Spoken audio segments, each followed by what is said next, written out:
Ignition sequence start. 3, 2, 1. Houston, we have a problem. Liftoff. We have a liftoff. We copy you on the ground. You got a bunch of guys about to turn blue. What you're seeing here is a mirage.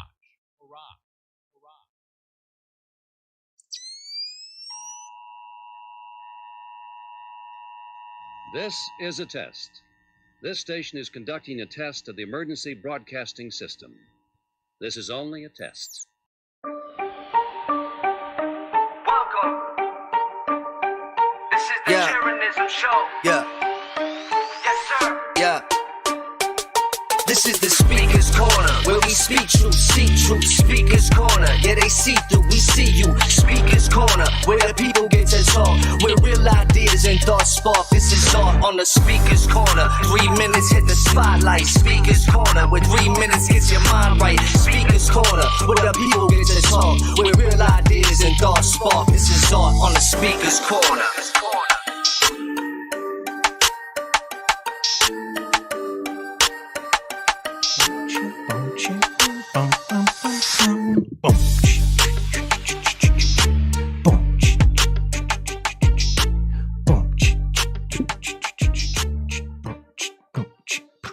What's going on, everyone? It's time for another episode of Speaker's Corner.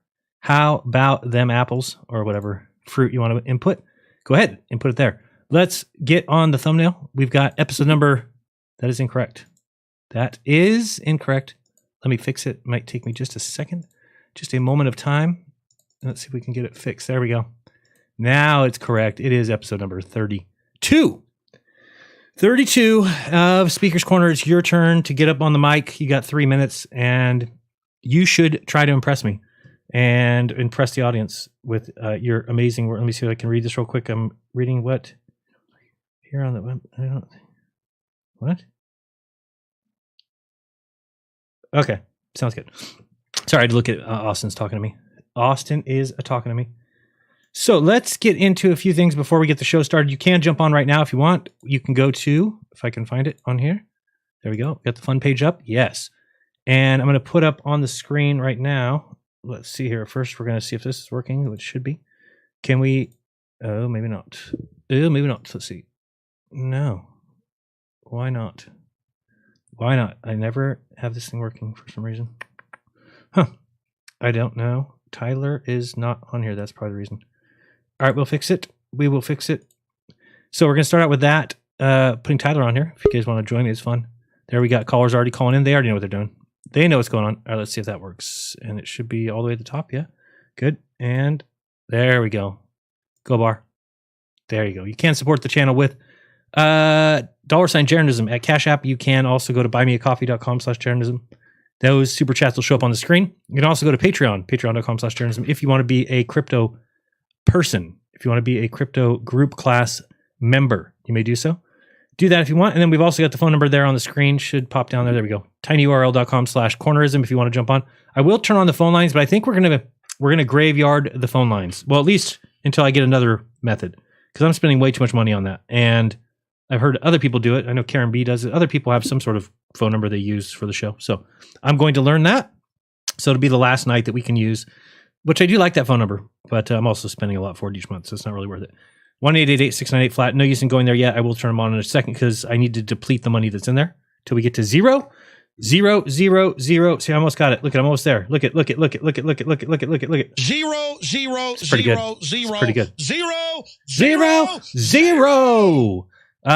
Yes, that's a 0 there. So let's get into what we wanted to talk about. What did I want to start with?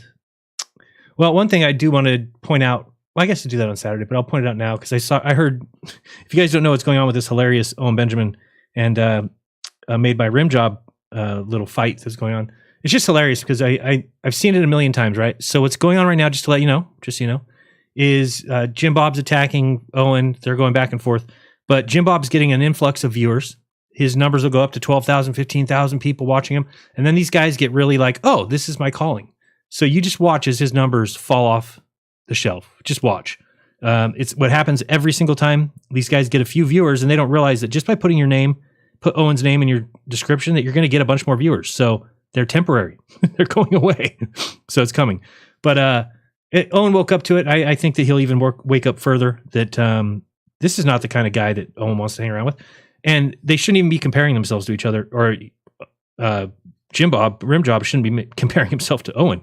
I mean, Owen is every stream consistently delivering some piece of gravy. I walk away from every stream like, oh, I didn't even thought about it that way. Look at a new way of looking at things. He's funny. He's talking about homesteading. He's talking about family. He's smart, unique. And so somebody like that, and then you're comparing him to Jim Bob, which I don't even know what, he's just word salad. It's really ridiculous. So it's a good thing that these kind of things have to come to a loggerhead at some point, because people they'll have to see what broken theology does to you. And it just makes you a shell of yourself. You don't even know where to go. You're kind of like, and they want to make fun of it and say that, oh, Jaron and Owen, they just have their own theology. They're coming up with their own, they're making up their own minds. They're not following the authority like we are. So again, how many people are going to show up and hear Jim Bob say which authority we should follow today? Which authority, which great church father said this or said that? I just think it's laughable. I'm going to stand by the only person that I can really trust, and that's me. And if that means my choices are me or some priest in a gown or some priest in a robe or no, I'll take myself. Thank you very much. I don't trust those guys. I don't think that they're telling the truth, period. So anyway, and I have to thank Owen too, because Owen is responsible for Mavi being here. He's not his father. I mean, I obviously did the actual act, but he's the one that kicked me in the pants. You know what he did? He told my wife through a live stream. We just happened to used to listen to Owen when we would walk. And one day he said, if you're pulling out, you're a pussy. And that was the worst thing that could ever be said, because it was like, then, that night you're in bed and you're like getting ready for that moment. You're like, son of a bitch, Owen, what the? Oh! So then you're like, all right, we just got to go with this. Because we always thought we weren't ready to have a baby. We're like, it's just not time yet. We don't have enough money. Look at the world. We had all these different excuses until one guy says, stop being a pussy and pulling out. And then at which point you're like, let's just do it. Let's just have a baby, see what happens. So, and now we couldn't be happier. So you see how things go? So I do have to thank him for that. And I was thinking, like, nobody has a child because of Made by Jim Bob. Okay? Nobody. 0 people. 0. So, big difference there in who to follow. But it's just a funny argument. And I heard Made by Rimjob say something the other day that I thought was so funny. He says, you've heard him say before about me, there was a show where I was talking about dividing people. I was talking about they're trying to divide us. They're trying to divide us. They're bringing us against each other, which everybody knows, right? Obviously. Bringing us against it. What happened? Hopefully he reads them soon. What happened? Doesn't check. Anyone calling to tell Jaren Rokfin isn't on. Oh, thank you. I'll fix. I thought I did do it. I didn't do it. There you go. I fixed it. Sorry about that. Thank you for pointing that out to me. So anyway, you've heard him say before, and then he actually went on his show and he's like, Jaren doesn't even understand that he's talking about them dividing us, but you can't talk about dividing without dividing. It's like, yeah, no shit. I'm dividing the fact that there's those of them who are doing that, and then there's those of us, and they're dividing us. And it's like all his little word salads. I don't know who in their right mind would think that they make any sense. But you know what he said the other day? He said, everybody has dogma. You can't get rid of dogma. I'm like, what are you talking about? I've completely shed dogma from my life. What is he talking about? It's like, you have to have dogma no matter what, because if you have some plan in place to not have dogma, that itself is dogma. This is how, what happened to the world? That people are so stupid. And to imagine somebody sitting there and going, yeah, he's right. Yeah, does he understand? Do people know what definitions mean? There's definitions of words. Definition of dogma is a principle or set of principles laid down by an authority as incontrovertibly true. So if I've gone on my own, I have my own creed or whatever, and I'm just doing my own thing. By the way, those guys go on their channel and say I'm an atheist and that I have this religion I want people to follow me on. It's just bullshit. Never said that. I even come out and say, don't follow me. This is my creed. This is what I think. But people don't get it. Anyway, dogma is something that's incontrovertibly true, right? So I don't have anything like that I'm like, we're going to have this dogma, we're going to have that dogma. No. And if you want to start with a worldview isn't necessarily a dogma. I think I've heard it said before that not all dogmas are doctrine, but not all doctrine is dogma, would be one way of looking at that, right? So dogma is a fixed, especially religious belief or set of beliefs that people are expected to accept without question, like the Trinity, like transubstantiation, like the virgin birth, like the Immaculate Conception, like the God who kills people. Like, I mean, these things are, you're not allowed to question them. That is dogmatic beliefs. You can shed those. And guess what? On the other side of that is not dogma. It's not like, oh, now that I shed these things, then my new dogma is shedding things. It's so ridiculously dumb, the things that go on in people's minds. But again, what are you going to do? Yes. Yeah. Yes. Thank you very much for the super chat. Why is it on screen? That was nice. I'll put it up here and get it up here this way. So anyway, if you haven't checked that out, it's kind of a funny little back and forth, and it's not going to bode well for Made by Rimjob. Not going to go well. All right, now let's get into something else. Let's see if does this thing pop. I don't know how soon my form fills out. What is today? No, not yet. I have all the super chats go to this form, but they're not there yet. So it is time, whether you're ready for it or not, for the greatest show on turf. It's time for the first ever True Earth Equinox Summit. It's going to be March 17th and 18th. I'm going to show you a couple things here. We're kind of doing a soft open right now. We think we're ready, kind of ready. We have a couple things we have to fix, but we're going to go ahead and see if we can make some sales and make sure everything's working before we kind of go super large and do the damn thing. So let me tell you something exciting. First of all, I'm going to go to, well, let's see, how do we want to start? Let's go with Tims.live. You guys remember that? We did it last for these Mount Meru. Let's see what we got here. Oops. Oh, somebody's messaging me. Maybe it's somebody talking about the same thing they already fixed, but let's see. Oops. Oh, boy. Thank you. Yeah, thanks, Karen. I got it. So we're going to go to Tims.live. Okay. And when we go there we go. Let me bring in a little bigger screen for you. And we will walk through this together, and then we'll open up the phone lines and we'll do the rest of the show as we should. Tomorrow, Jeranism show, 3 p.m. Pacific. We've got, this one. There we go. So it's the True Earth Equinox Summit. You can just click easily to buy tickets. We've only got 21 days, 7 hours, 29 minutes, 19 seconds left to go. Purchase your tickets today. Your speaker group. You've got myself. We've got Clara Loretta. If you've not heard her, she's awesome. Amanda Vollmer, back again. Marty Leeds is going to do a presentation on the heliocentric model and the numbers involved in it. Should be fun. We've got Sean Hibbler going to be part of the Q&A. We've got Chris Crum doing music. We've got David Avocado Wolf back in the house with another great presentation. We've got allegedly Dave Murphy. That'll all be on day one. Day two, we've got Zach Zavala doing a presentation. We've got Irland Ducci. We've got Crow 777 and Jason and Rose all doing a presentation. We've got Dustin Nemos. If you haven't heard him, he's awesome. We've got the Melodome going to be doing a presentation. We've got Caleb and Derek, both from TikTok. We've got Brian Young from High Impact Flicks, and we've got Austin Whitsitt and doing the comedy all by him's lonesomes. At the end of the night on Saturday will be Sam Tripoli. So we are excited about it. Here's your schedule. It's all ready to go. The schedule is done. We are set. You can see some people who have wrote about the Mount Meru. If you missed Mount Meru. Now, if you missed Mount Meru, I've got good news for you. Our partners are Audit NASA and the FE Clock app. Subscribe to newsletter. So here, again, you can go presenters, schedule, or you can hit buy a ticket. Now, when we go buy a ticket, we're going to take you to the beautiful Selleck store. There it is. We've got a couple more packages this time than in the future and in the past, and I'll tell you why. So really, most people are going to be looking at just these two, which is your general admission to the True Earth Equinox Summit or your VIP access to the True Earth Equinox Summit, March 17th and March 18th. We are able to add the annual subscription price for general admission and the lifetime subscription price for general admission. The way that Austin and I have laid it out, we are going to do 3 summits a year, Mount Meru, Equinox, and Solstice. That's going to be every March, June, and November. And we are also going to make, and I'll show you that here in a second, but so there's basically 6 items you can choose from, but VIP 3 items down here, VIP here. Most people probably buy this one for now till they learn what's going on. So what we've done is we've created let me show you what, can I get there from here? No, I'll just type it in. So once you go through this process and you buy your item, you're going to get a link. That link is going to take you to trueearther.com. Okay, trueearther.com is the place to be. It's going to house all of the summits, past summits.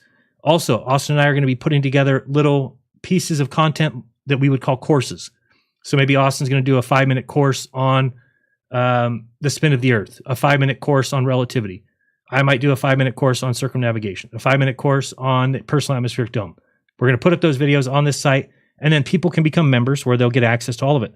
So you'll see up here at the top of the screen, we've got audio, video, extras, help, contact login, register, pricing. So if you go to pricing here, you'll see that we do have the same items. We are asking people to purchase them at the store, get the link and come over here. You can purchase them here if you wanted to. They work the same. But really, we're doing it for a reason that we can't keep track of the numbers of people buying here. We can at the other store. So it's a long story. But we want to, because we only have 95 VIP tickets available. So VIP tickets are 75. They will sell out quickly. So you might want to jump over there and get one as soon as you can. Now, once you've purchased these items, so let's go in and we're going to hit register up here. And we're just going to register. I don't know if it'll be, yeah, so there's nothing here. So let me see if I can do what email address can I use that, I'll use, no, not that one. Let's do, can I do, I think I can do like a test at Jeranism. It should work. Jeranism.com. Okay, and we're going to make a password. How about that? Okay, and then we're going to go check these boxes, agreeing to the terms and all that, create an account. Okay, so you can get a free account there. Now, once you got the free account, you're going to notice that there's audio, video, extras. So even the free account can watch Mount Meru right now. So you're just going to go to video or the audio. We have both of them up there. So if you go to audio, these just, I know it looks like the same thing. It is. They're just in sections, featured, Mount Meru, and free. You're going to go to there, and you can listen to day 1 or day 2 in MP3. Very nice setup. Step it up. There you go. Like, what can they get away with? You also can do it from your phone, and it looks beautiful. It's in an in-player app. By the way, we have the app. The app is coming probably before the event. Right now, it's going through Google Play and Apple. They have to clear it or whatever. It has to go through the checks. But it's a beautiful app. It's a beautiful app that has exactly what you see here. Basically, just audio, video, extras.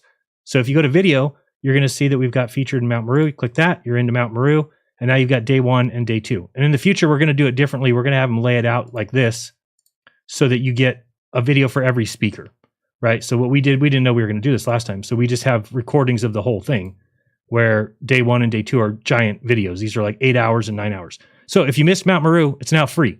You can head over to the app, just sign up, or to this site. And again, it's trueearther.com. There you go, trueearther.com. And you're going to have access to this. Now, on the day of the summit, you're going to come in here and you're going to actually see the video for the summit. And you can actually watch it in here. You can, we'll also have a link to where you can watch it elsewhere if you don't want to watch it in the app or on the website, but you can. It's going to be awesome. If you go to something like extras, what we're going to have there is this is where you're going to have little things for you. So like this is the Zoom link. So I'm not going to, it shouldn't let me get in actually. Yeah. So it's blocking me from looking at that Zoom link because I'm not a VIP, so I don't get access to the Zoom link. So if you did have VIP status, you would be able to easily get in here and you would see the Zoom link. You'd be able to click the link and boom, you're already at the Zoom ready to do the Q&A.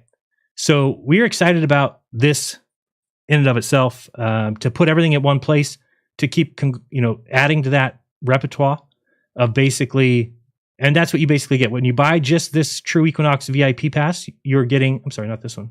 Let's go back to the store. When you buy this one, you're getting just VIP access for True Earth Equinox forever, right? So it'll always be on your account. You would always have access to this particular summit.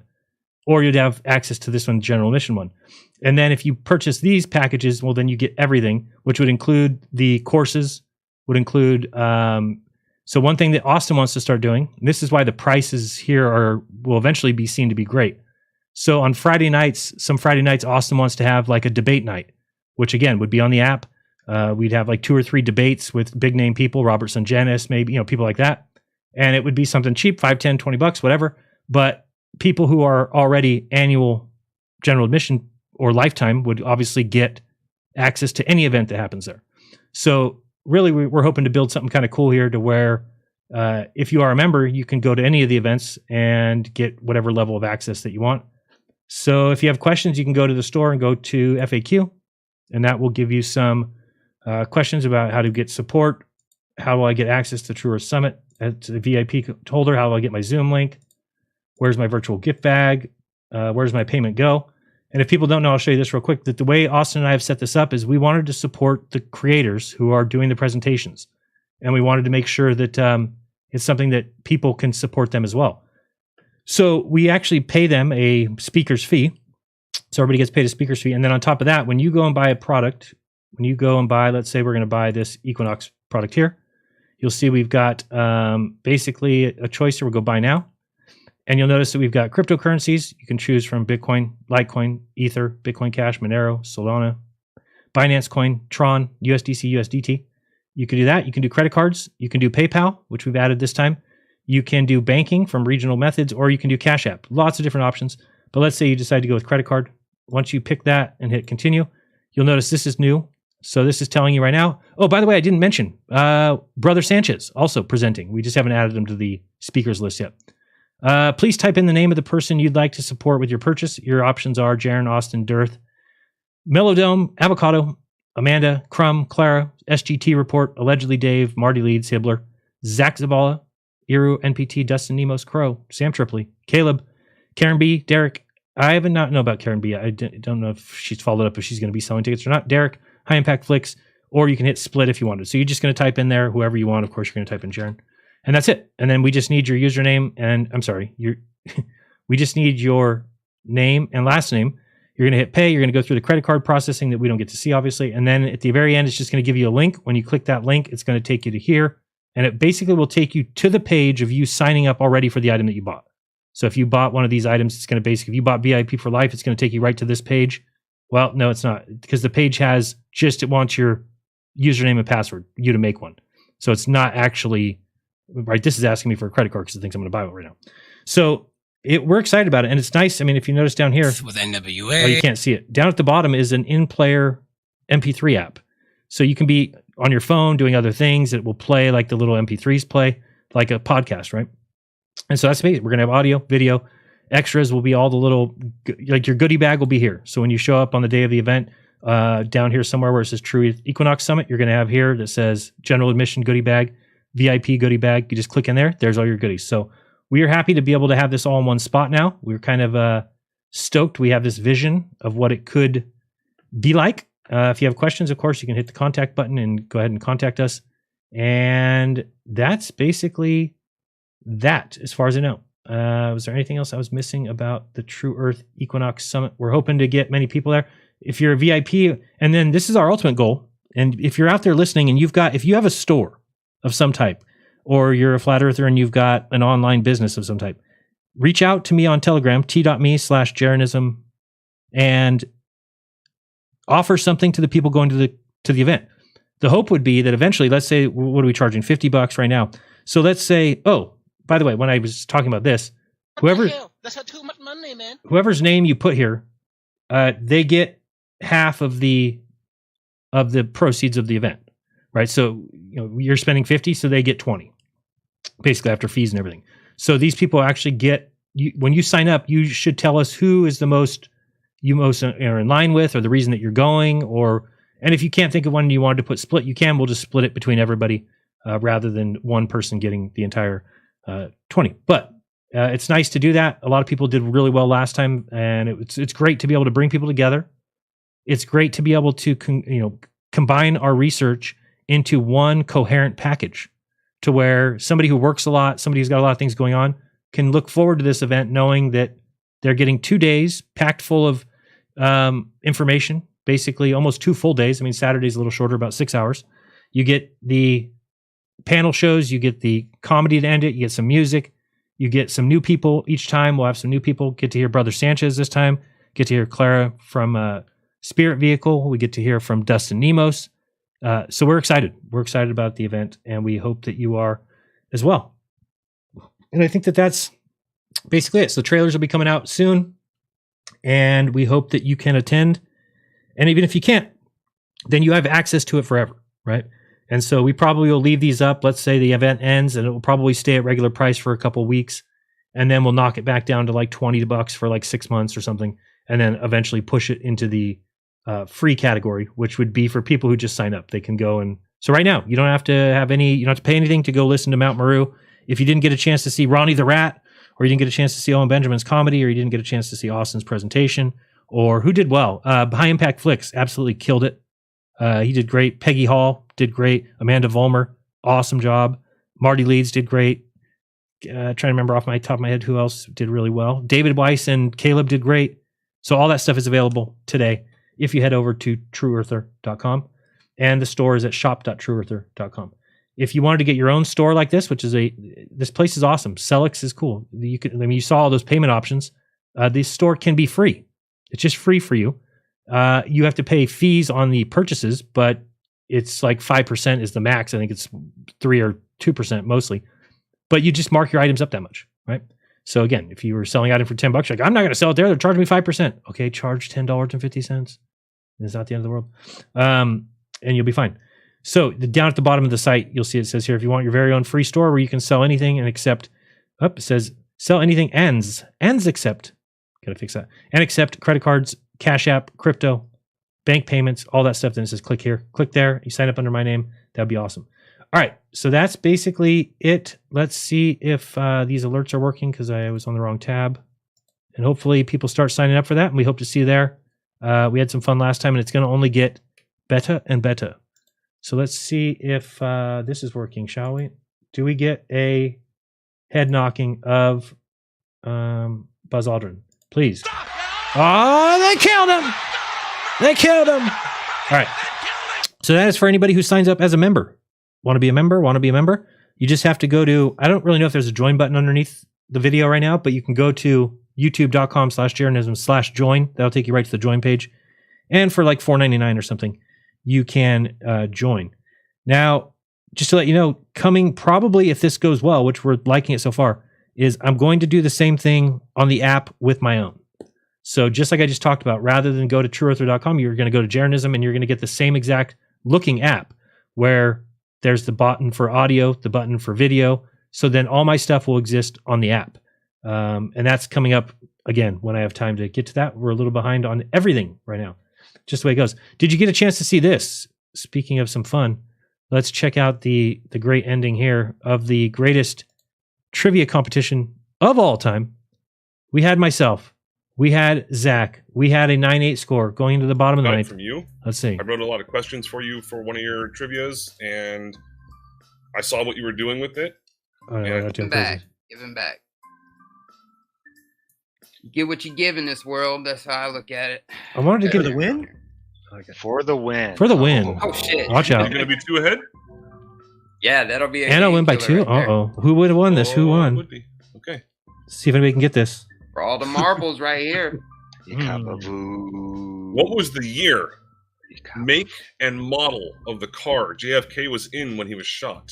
Year, make, and model has to be correct. Tough one. Anybody in the crowd? Anybody know that one? It's tough. 1960 Lincoln, Ford Lincoln. No. Damn. A 1962 Lincoln Continental. No. He gave me the answer there.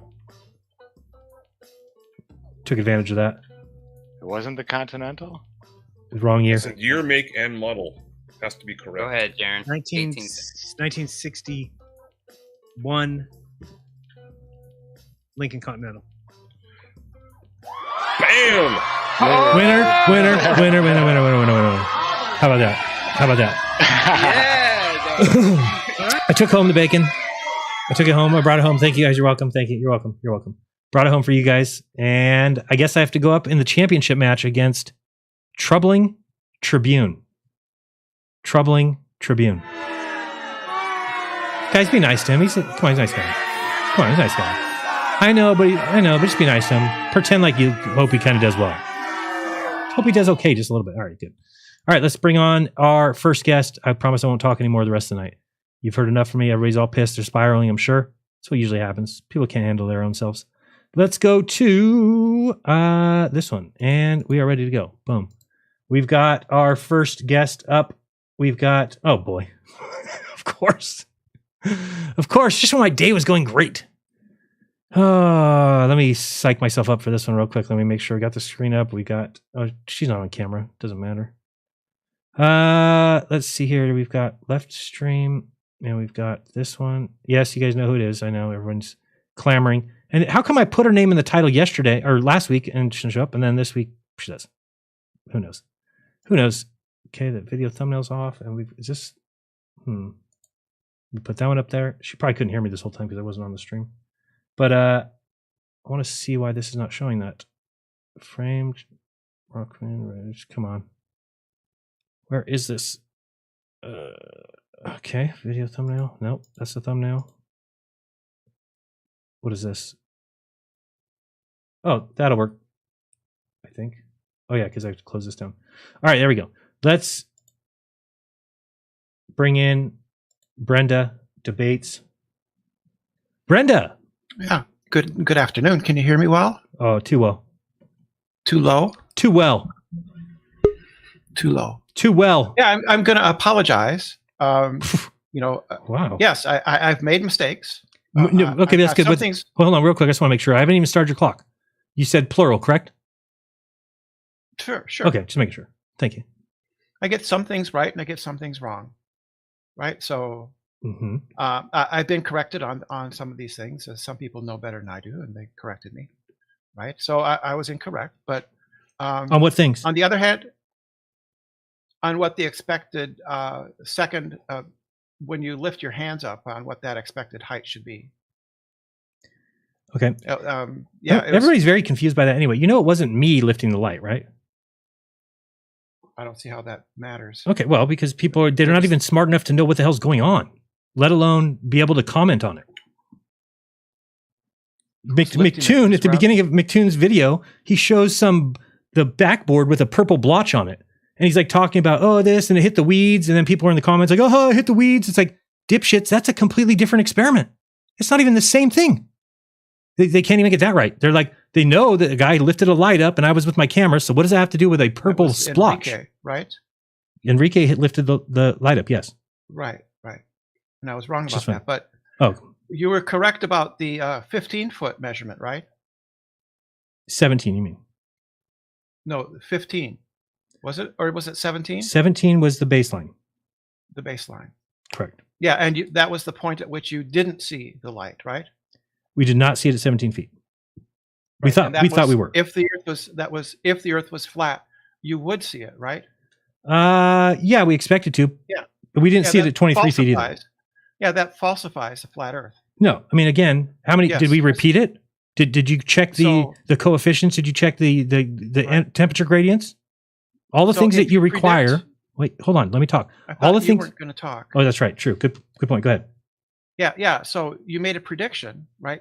If the Earth is flat, you will see the light at 17 feet. You did not see the light at 17 feet. That falsifies flat Earth. That's what falsification is.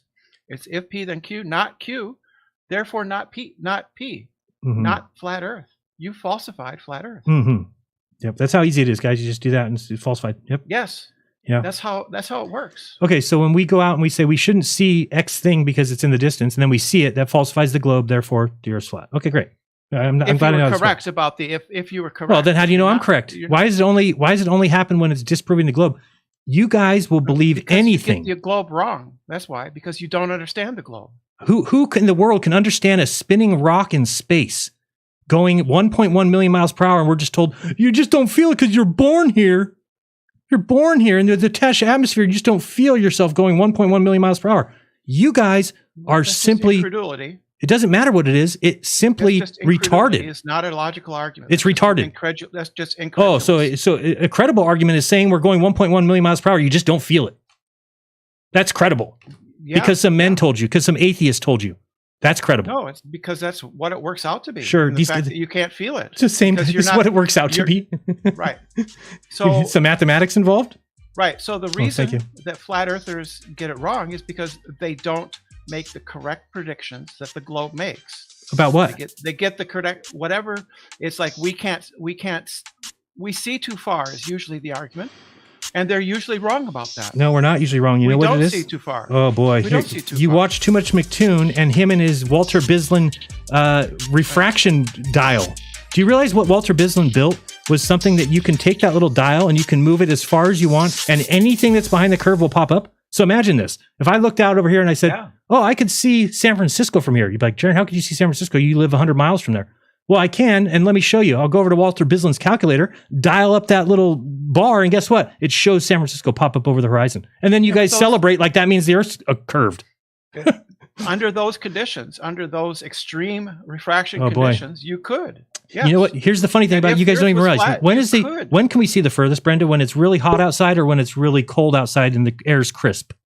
When there are conditions of sufficient refraction. You're so dumb you can't even hear what I'm saying. Listen again. Yeah. When do we see the clearest? Gaslighting me by insulting, by being insulting. That's well, what you do. It didn't start that way, did it? Didn't start that way, did it? It started with me asking you a question. You need refractive conditions which are very extreme to see very far away. Right. We don't see that. We don't see far away when they're extreme. We see far away when there is nothing.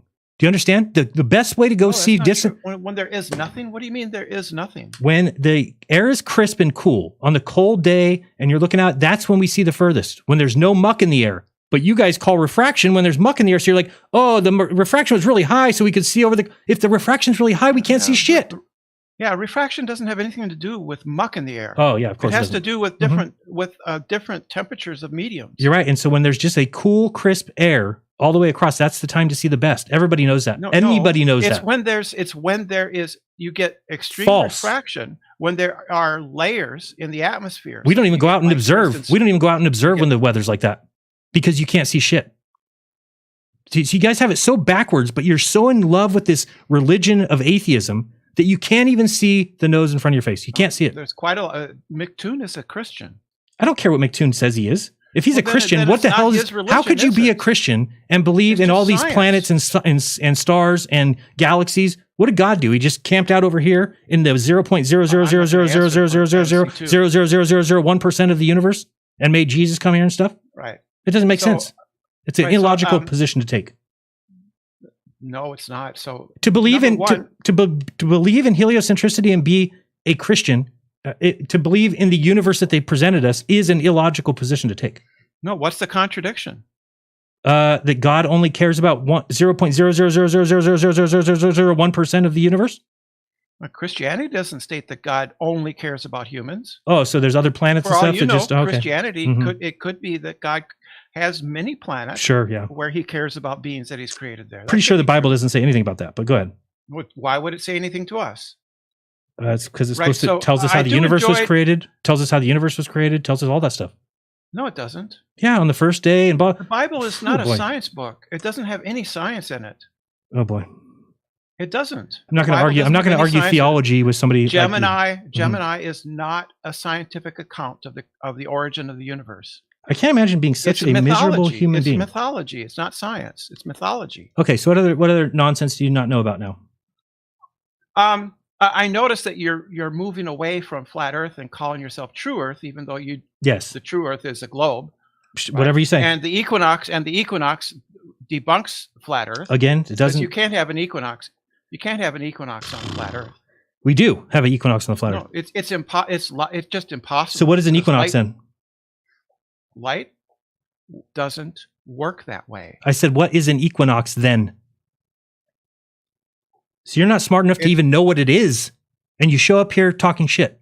You don't even know what it is. You didn't know how much the Earth curves in 1 mile when I told you this. The formula is 8 inches per mile squared. You couldn't get 1 mile. You said 32. Yeah, I made a mistake. Okay, but you don't know anything. That's not true. Okay. About the subjects we're talking about, you don't know anything. Did you not tell me that satellites have to be 1,000 kilometers or further? Is the ISS not a satellite? I was wrong about that. Right. Yes, I was wrong about that. So am I going to continue to let you show up here and just say wrong shit the whole time? They do have to be in orbit. They could be circling ahead. Equinox cannot work on a flat Earth. Oh boy. Because it just doesn't work. How does light doesn't work? Why would anybody listen to you who doesn't know 8 inches per mile squared, who thinks satellites are 1,000 kilometers away, who gets the experiment? You get everything wrong. Poisoning the well. You're just poisoning the well. Yeah, so it's good to just to let. So like if a child is here just babbling, and I'm like, we can't even understand this child. They're babbling. You'd be like, oh, he's just poisoning the well. Yeah, maybe the child's saying some great things. Yeah. Yes. Yeah, maybe. What I'm saying is true, right? No, nothing you've said is true. An equinox cannot work on a flat Earth, and the true shape of the Earth is a globe. right? And I am admitting when I get things wrong. Mhm. I did get things wrong. So admit that you got the globe wrong. No, I didn't get the globe wrong. So we're on a giant spinning rock that nobody knows what's underneath it, but they kind of do. They can send sound waves and underneath us. Oh, we know what's underneath us. Yeah, it's just incredulity. You're just an argument. Imagine how. At this point. Imagine That's all you ever do. No, because what is the opposite of an argument from incredulity? What is that? Just an appeal to authority? Is it the opposite? No. What is it? You could argue from knowledge. No, you're not arguing from your knowledge. You've never done a damn thing in your life. You're talking about men who you just put faith in because they have the same atheistic belief as you, and they're going around telling people men can be women and women can be men. So I see why you have to follow them. Faith in men. Yeah, yes, you're just trying. You don't put faith in men?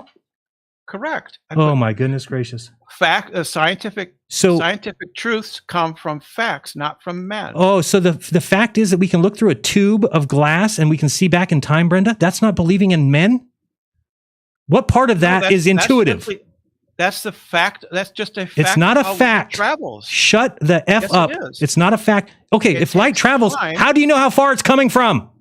How do you know how fucking far the light is coming from? You can measure it. How do you measure it? Genius? By redshift. There's no such thing as redshift that you can measure things by. Is. You yes, fucking dumb. Oh my goodness. It's just more, poison. No, I like to let you just, because it's fun that you come back next week. No, come back next week and apologize for all this stupid shit. So now we measure stars by redshift. Okay. Yes. We measure their distance by how much. You're so fucking dumb. Redshift. Yeah. How much redshift you got, Jim? I got 17 redshift. Oh, that means it's 375 light years away. That's 17 redshift. Yeah, I have 18 redshift. I have 18 redshift. I got 21 redshift. Redshift 36. Cry harder. 37 redshift. 97 redshift. Yeah, I didn't know we measured that way. That's how it works. That's how it works. Measure the distance. We measure the distance to distant objects. Great. By how much they are shifted to the red, their spectrum. Everybody in the chat, can you please give me? But it's just the laughter of fools. Yeah, it's just the laughter of fools. I want everybody in the chat to give me how much redshift is the closest star. We need to know. We need to know right now the redshift on that one. We got to measure it. We can also measure the distance of nearby stars by parallax. That's also another way. Yes, parallax. Right. So that's why, because it takes time for light to travel. So when you're looking in a telescope, it has taken time for that light to travel to your eye. Right. So how do we know how long it's taken? Travels. When it gets there, do we ask it? How long have you been traveling from, little light follicle? How long have you been going for? Yes, you can ask that. Okay. It's called. It would be redshifted by how much it is. Stop saying redshift. You don't even know what you're talking about. Redshift. We measure stars by redshift. All right. Yes. Remember that. I'll remember that. It's good. It's a good one. Yes. We got a super chat, Canadian, $50. Without religion, nobody would read the Bible and think that Jesus claimed to be God. It has to be taught. Very true. Okay, sorry. By the way, I'll give you one more minute. Have you figured out how I Can Science that is correct and you're wrong about gas at the top of a cylinder? Why would I listen to you about any of this? You've never gotten one thing wrong. The right. Reason, but let's go ahead. Go and tell me why I'm wrong. Why, okay, tell me. I'll tell you why. The reason why is because that gas particle at the very top of that cylinder doesn't have the energy to go higher. It's sitting next to the vacuum. What happens when you put gas next to vacuum? What happens? What has to happen? If the gas doesn't have the energy, it won't go anywhere. So why does it have no energy? Why does every bit of gas everywhere have energy, but not the one at the top of the atmosphere? It takes energy to leave a gravitational field. Hold on a second. Let me ask you again, because you're not paying attention. It's like nobody gets this. We can do a test on Earth right now where we take a box of air, we put it in a vacuum chamber, we evacuate the chamber, and now we have a box of air sitting at the bottom of it. When we remove the lid, the gas will fill that vacuum chamber. Why doesn't the gravity that's right underneath it, why doesn't it hold on to it? Because what you're telling me that the gas 100 miles up is being held by the gravity, but not the box sitting on the Earth? No, I'm not telling you that. The gravitational field is all around us, but you can put carbon dioxide or a heavy gas in a bowl. We're not talking about heavy gas, are we? In the bowl. Are we talking about heavy gas? It's heavy. Because it's heavy, it has weight. Okay, but what happens if we put it next to the vacuum? If something has weight, listen to my question. Energy. Listen to my question. I'm explaining it. What would happen if it was next to a vacuum? Nothing if it doesn't have enough energy. Oh boy, energy. You don't even know what the hell you're talking about. If something has weight, it takes energy for it to gain altitude in a gravitational field. Okay, It and takes in a energy, gravitational but doesn't- field, when the air molecule's gone all the way up as high as it can, and it's sitting next to the vacuum, you're telling that why wouldn't it just go in the vacuum? because it doesnn't have enough energy. What are you telling? Right? It has to have kinetic energy in order to You're so in order dumb. to get higher in altitude. If it doesn't have that energy, No, sorry. it won't Gas go any next higher. to a vacuum equalizes. Vacuums don't suck. Didn't say it sucked. Did I say anything about sucking? They are not a force. It's just an empty space. Yes, and It's not a anything force. that's gas will go into it. No. Yeah, that's equalizes. That's not a Yeah, rule. equalizes. There is no law in physics that says gas must always occupy an empty space. You dumb there is bitch. No rule. You dumb bitch. I gotta hang There up on is you. no rule. You're so If dumb it gas hurts. If it doesn't have enough I can't energy, believe that I let you on the air that long. Crazy Doug, I need you to save me. What is going Oh on? my god, dude! What is going on? I can't take it anymore. I'm gonna lose my mind. It doesn't have energy, Jaron, because gas has Oh. energy inside it, Right. And it just needs a little fill up. You know, Brent. Right. She just needs to fill it up with energy. So I don't get where does it get the energy from? It's like an energy station is around there, like the Conoco or the 76 station, the Shell station. Just stop there, get some energy, and then escape into the vacuum. What is so hard to understand? I mean, this is why they have to, and I have to realize this. They have to fight this so hard because it is their religion. It is their whole life. Their whole life is going to go to shit as soon as they realize that they're wrong. And things like that vacuum. You think she works? You think she's paid, huh? Well, she gets me frustrated enough. I don't know why I would argue with you. I don't know why you do it, but it's funny as hell. I kind of enjoy it a little bit. I don't get a chance to do that very often. It's not like I'm yelling at my wife like that ever or something. So it's kind of like I don't know, a little too much testosterone needs to pop out of there. Yes. But I definitely don't think that's McToon because they have very distinct voices. I don't think so. No, I don't think so. They do.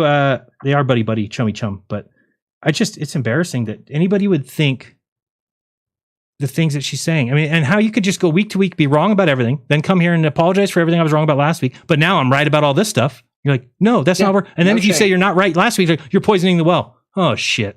This is why I don't debate, because the stupid fallacies and everything. I get them. Some people are really good at calling them out, but to me, it's just like an excuse to get away with this anything. Oh no, that's poisoning the well. Yeah, because you're consistently wrong. That is important in a debate. If somebody's arguing they're just consistently wrong about everything, then you'd be an idiot to believe that what they're saying. But they're like, no, that's poisoning the well. Well, no, you saying everything wrong is poisoning the well, not me pointing it out. I can science that, McToon. They can say and do whatever they want. And they're always right, even if Oh boy, even if it's wrong. I mean, but incredulity for Jaron. Yeah, of course, right? And you can't just, I mean, like the fact that we can't just say we're not spinning or flying through space at 1.2 million miles per hour, and they can argue against that by like, oh no, that's an illogical take. So now it's illogical to say we're not flying through. It's logical to say that we are going. Think of how fast, 50 miles per hour is. Pretty fast. 100 miles per hour. Shit, you're moving. 200 miles per hour. Now you're really moving. If you've ever gone 200 in a car, you've shit your pants at some point after that. Probably. I did it 115. You're probably driving like a 92, Cutlass Supreme, and the thing was shaking like this as you're driving. Wow, how did you know? Because I had one of those. You did not want to take that thing over 100. And also, my parents should have taught me about changing oil, because another thing that nobody taught me, and I was just driving to school every day in San Jose and back and forth, 45-minute drive, and then one day the car just puttered out, and then I called it AAA, and they came in. The guy looks under the hood, and he turns to me and says, when's the last time you put oil in here? I said, you mean gas? He's like, no, oil. I don't remember putting oil in there. Well, your engine shot. $4,000. If Brenda had been your father and then your mother, you would have known that. I know everything, right? And I would have known all about the satellites 1,000 kilometers away, and 8 inches per mile squared means that if you're a mile away, you're 32 inches, because that makes no sense. Pretty funny stuff. I was going to say something else to you, and I forgot now. You going to go to Mount Meru? Not Mount Meru. Equinox. We hope you're there. We hope at least we have one person go. It'd be great. Be nice. Absolutely. I will have to catch it on the rerun though, because you got some going me on? and my wife. Well, we're going to celebrate our anniversary a few weeks late because I got a lot of work going on right now. Oh, I see. I'm in Mississippi actually. MISSISSIPPI? Tennessee. Huh? Yeah, that's it. Yes. That's easy to spell if you know that.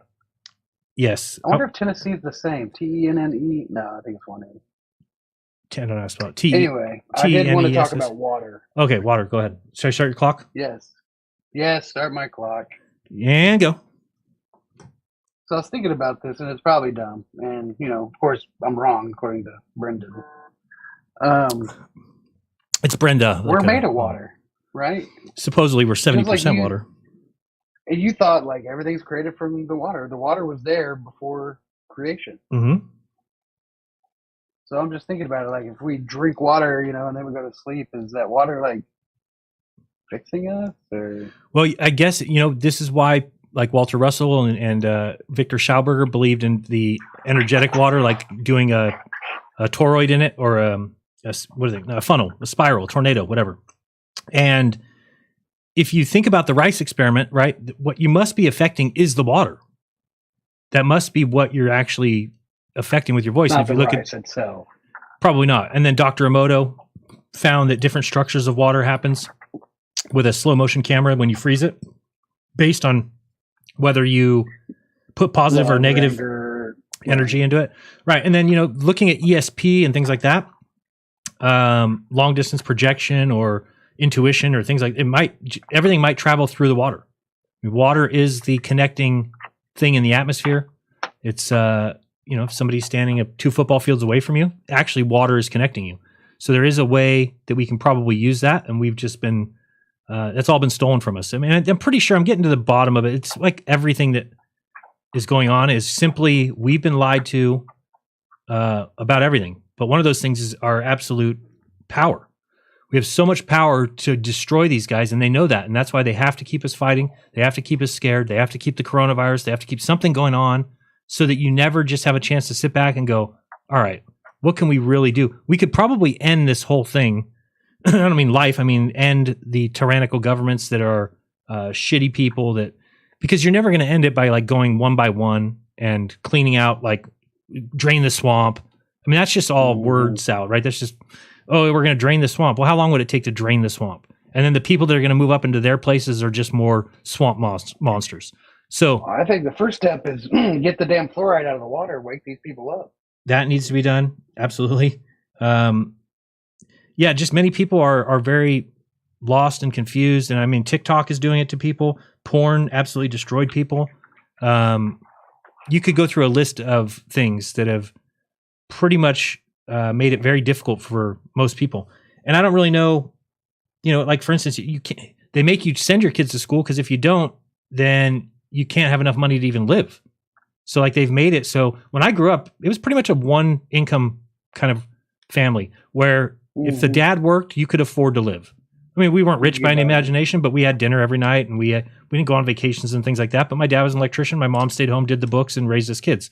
Soon as that passed, and I would say that was probably getting into the 90s, when all of a sudden you needed 2 incomes, it's just, then you have to send your kids to school. You don't even have the option to not. And I think that's a huge problem because you're basically sending them to indoctrination camp to where they're learning about how great the United States is and how racist white people are and, all these things. And they're all going to lead to just problems down the road. And we're seeing those now. That's where Brenda's a teacher or at summer indoctrination camp. You see what's like going on in like San Francisco and up in the Bay Area here? Just people will just go into like Neiman Marcus and just rob the place blind. And like, though it being like, just walk out. Yeah, Walgreens, they're just dumping makeup in bags and just leaving with it. And of course, that's all prices that go up for all of us. It's just crazy. Crazy world. Yeah, that's actually ridiculous. And like what's going on in Chicago with the killings. And so ridiculous. And that one has a lot to do with single fathers, right? That has a lot to do, or not single fathers, but single mothers. They've looked into the numbers of that and the amount of, I don't know, I want to say the percentage might be like 70 or 80% of incarcerated black people in Chicago are from single parent homes. So this is why things like the traditional family are important, is because we know a child is raised best with a husband and wife at home.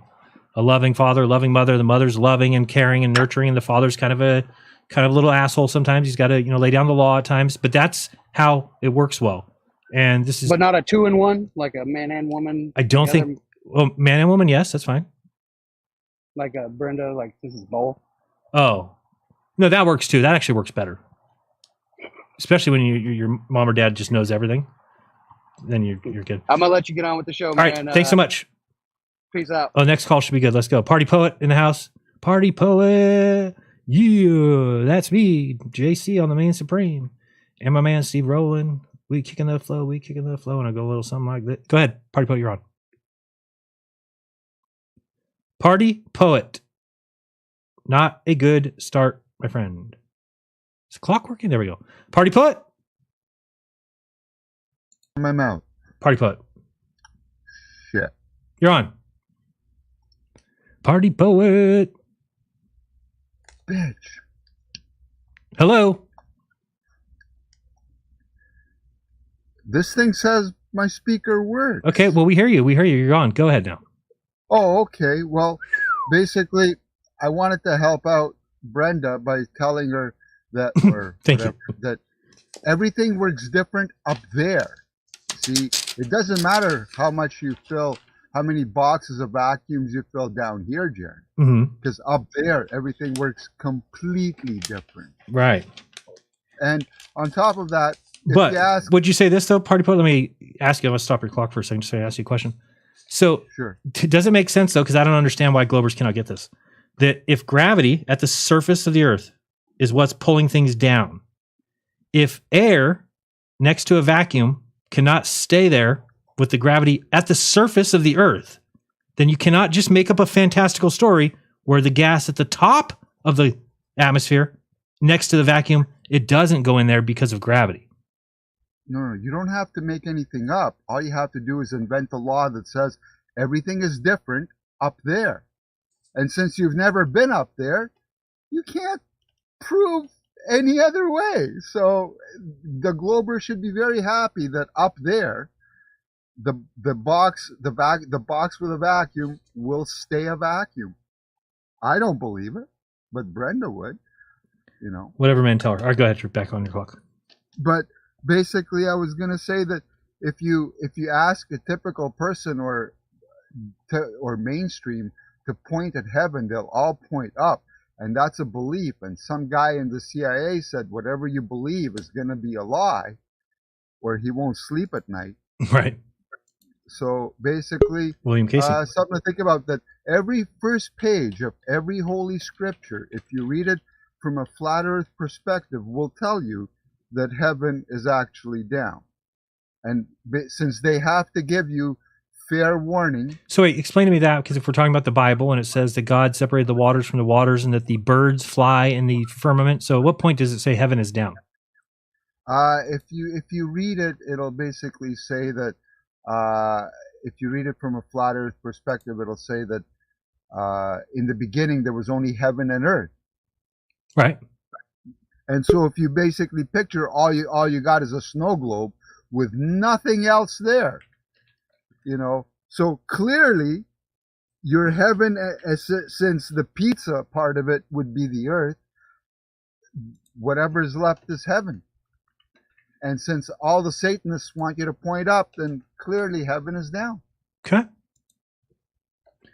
I don't know if I agree with that, but I guess I'm open to it, whatever way you want to talk about it.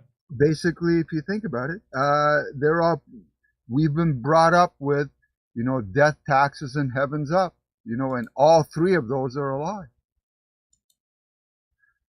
The death part is, Satanists always say that that death is only the beginning. You know, you finished your first part of your journey, and since your soul cannot be killed, then you basically choose where you're going to go. If you go up, you're going to scream in eternal terror unless you've been a really bad person, and then you have a shot at the cool jobs. But if you've been a nice guy all your life, you're kind of screwed, and you're going to scream in eternal terror, or you go down. I just want to end up in the same, I think they call them zones. Whatever one Dean Odel's in charge of, I want to be in that zone. What's that? I don't know. Dean Odel, he says he's excited about when Jesus comes back, he's going to get a zone. He's going to be the governor of some zone.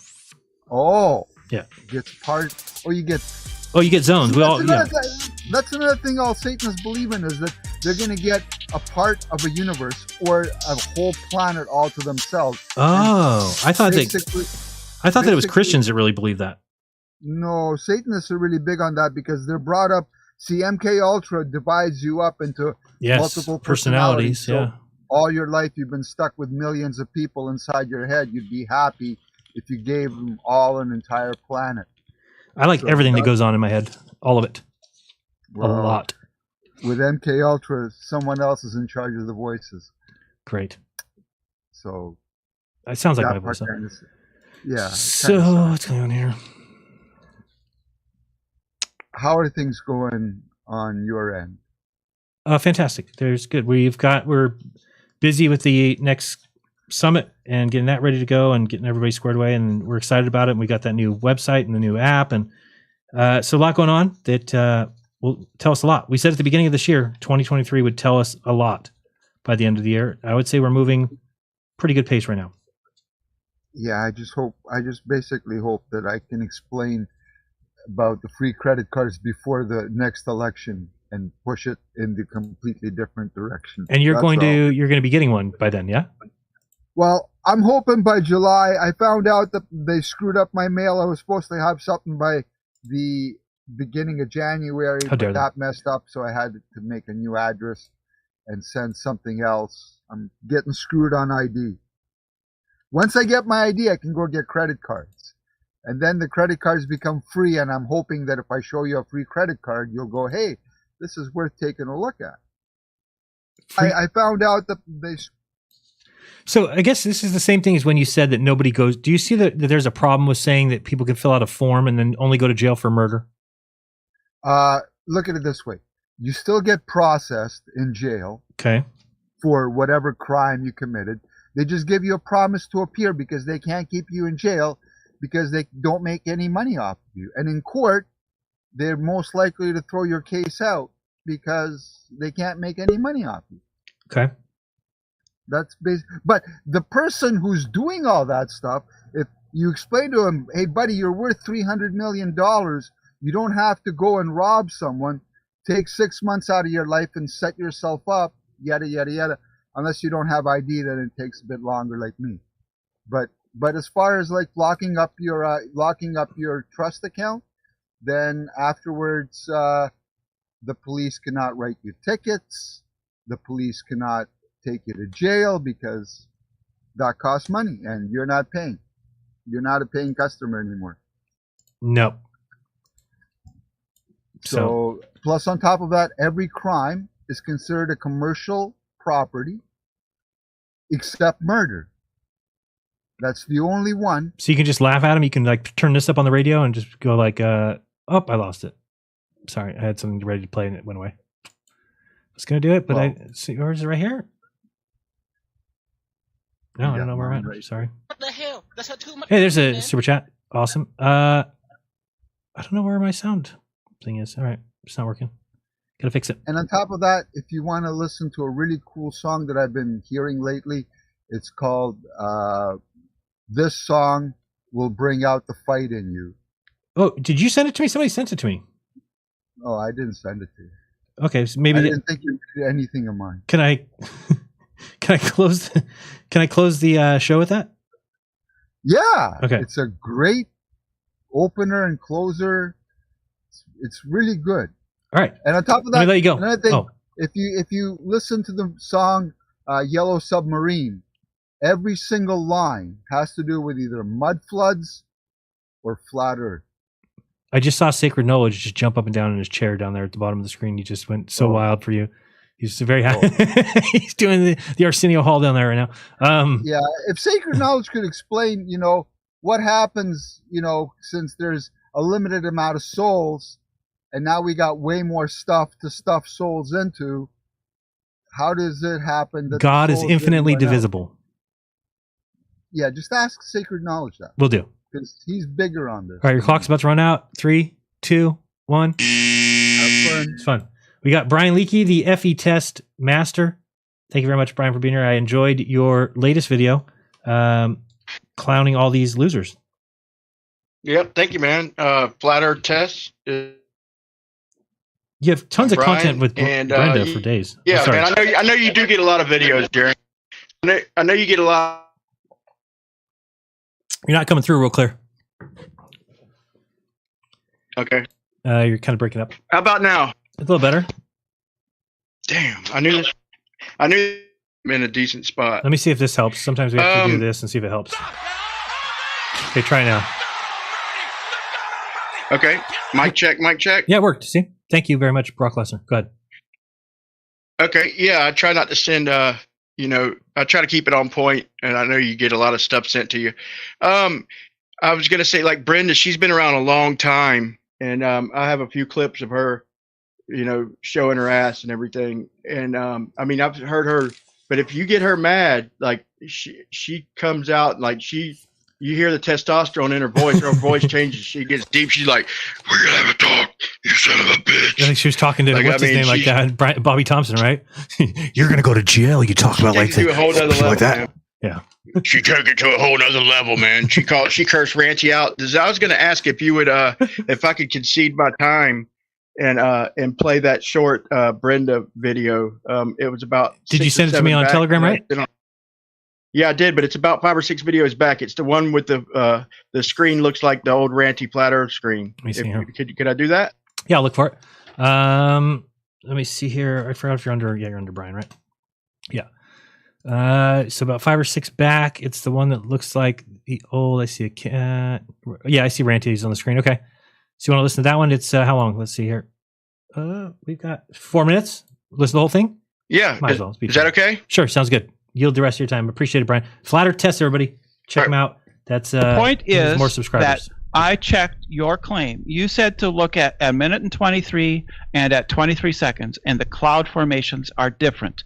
The smokestacks formations are different. It's showing different there on screen that it's exactly the same. I can't speak for Ranty, but I checked. No, it's your 23 seconds. I checked at 23. I checked at 23 seconds and a minute and 23 seconds. Oh my God! You're telling me she's saying that these clouds are different?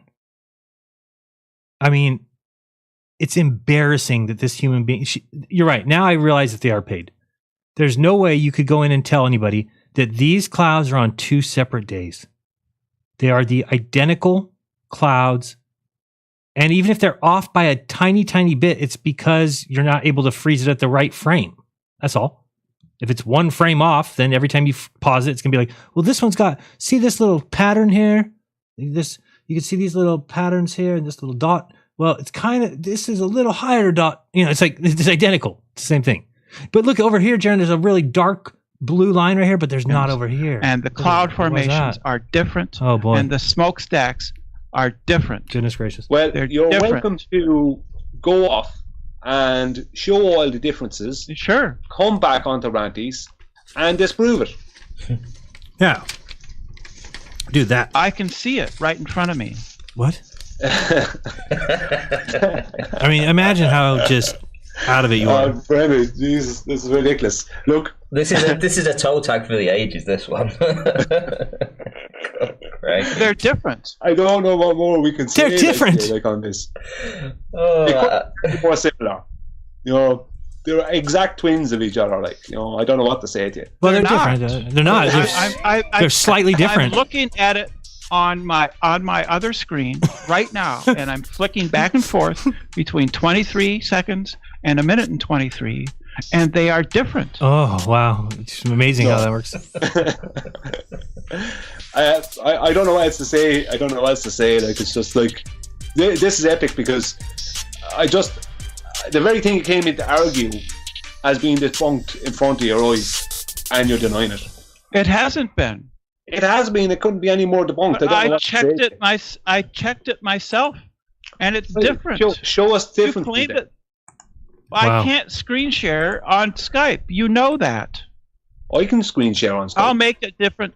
Brenda, you go and you find the differences between those 2 photographs and you bring it back and present it. I'm calling fraud. I think that...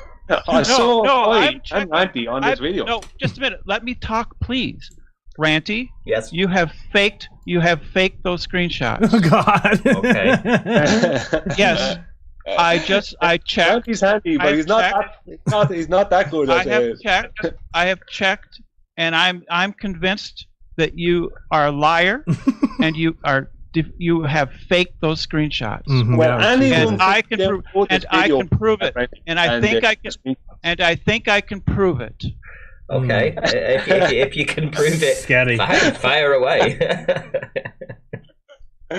Yeah, well, that's the thing. That's it. Brenda should make a video and come back with it then, and we'll debate then on that. You just let Brandy know when you have your video made. Mm-hmm. Yeah, I'll look forward to that. I'll look forward to it. Won't we all? No, I'm calling you out, Ranty. You're a liar and a fraud. Okay. You faked the screenshots. Okay, if you say so, Brent. Yeah. This is like projection. Who would actually do that? Who would actually do that? I'm convinced that you have. Mm-hmm.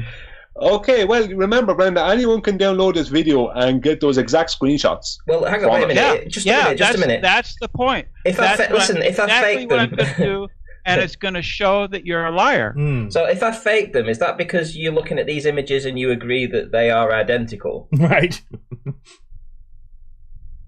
They do look identical. Yeah. Oh wow! What do you know? And the only reason they look identical is because I've faked them. Can't possibly be that the people did it. Yeah. Okay. Okay. That's great. And she, of course, is wrong. That now the guy's gone back and said, "Oh, well, we just pieced it together. We tried to make it.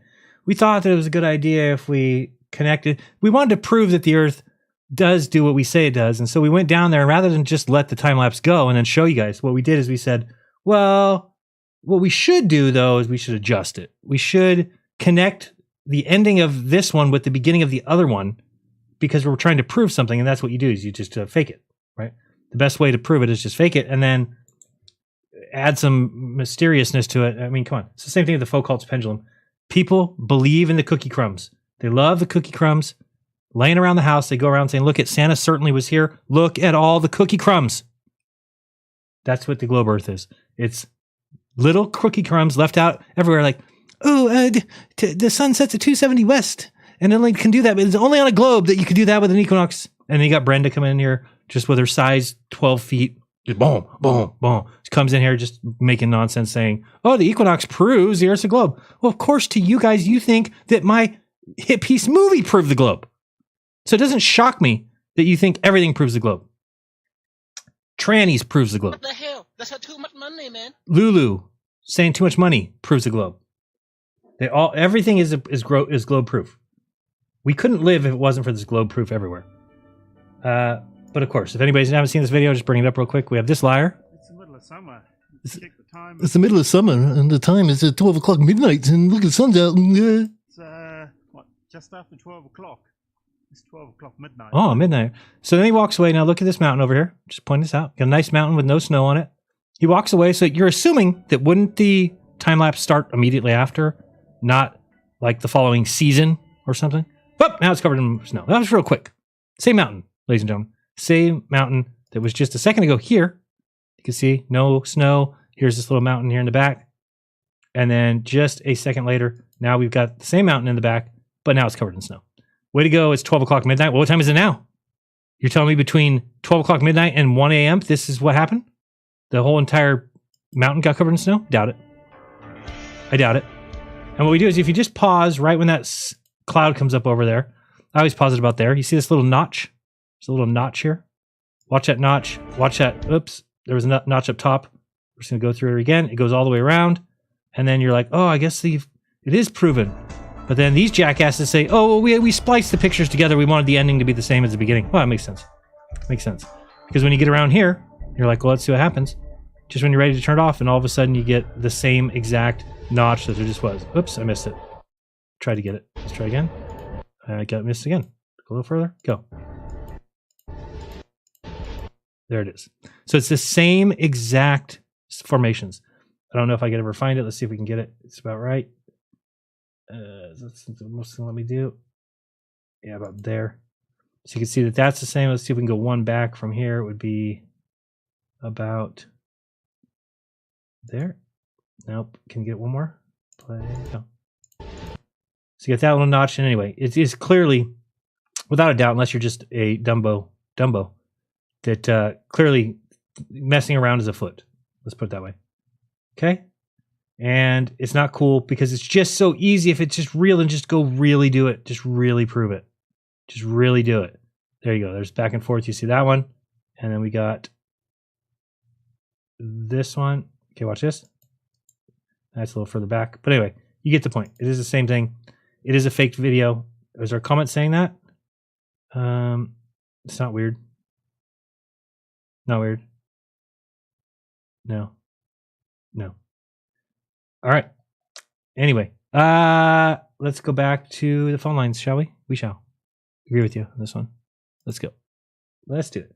And I might have the phones open shortly. I'm trying to get there. We've got Space Audits. Alan. Yo, what up? How's it what going? up, G? It's Jay, Good, actually. how about Starts you? with a J. Oh, yeah, you are Jay. My bad. That's what right. up, Jay? Another day, another dollar. Yeah.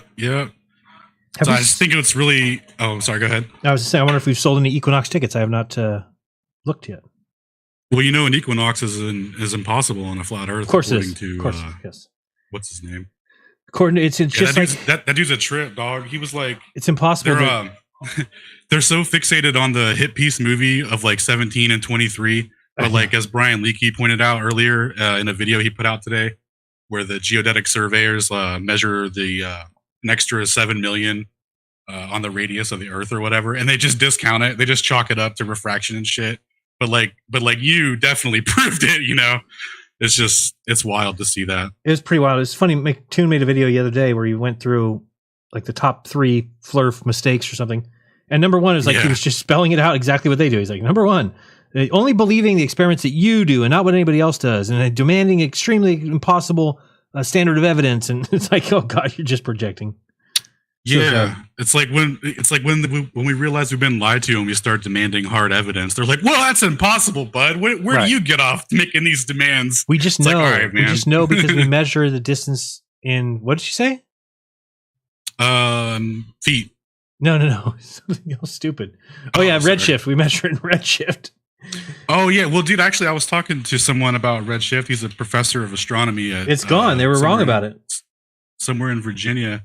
But so get this: when they do Redshift measurements, they actually, it's not just like as simple as them like looking at it and getting the observation and then recording it. They actually add to it to make adjustments to compensate for Absolutely. the Earth moving around the galaxy and moving around the sun. Absolutely. And it's like so we don't even know what they're what they even are getting. You know what I mean? Like, because it's just crazy, man. They just cook everything into it, and they got so many people believing it, and they got a real fancy equation for it. I got the equation here if you're interested in it. Okay, go ahead.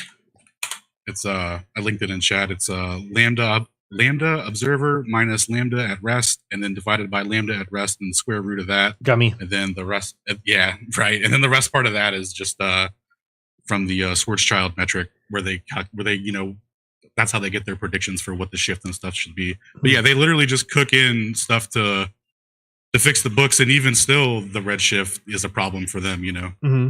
So Oops, yeah. Anyway, it's just interesting stuff that they do, and then act like we're retarded. They love that. I mean, and the thing is, I've just come to expect it. What are you going to do? You can't really. And then for them to say, "Oh, you're changing to True Earth," yeah, because if I'm out on the street and I tell somebody, they're like, "What are you doing this weekend?" I'm like, "Oh, I'm speaking at a conference." They're like, "Well, what conference?" "Oh, True Earth, the Equinox Summit." They'd be like, "That's fantastic." If I said, "Oh, we're going to Flat Earth, the Equinox Summit," they'd be like, "What are you, some sort of retard?" So to stay away from that, we'll just call it True Earther.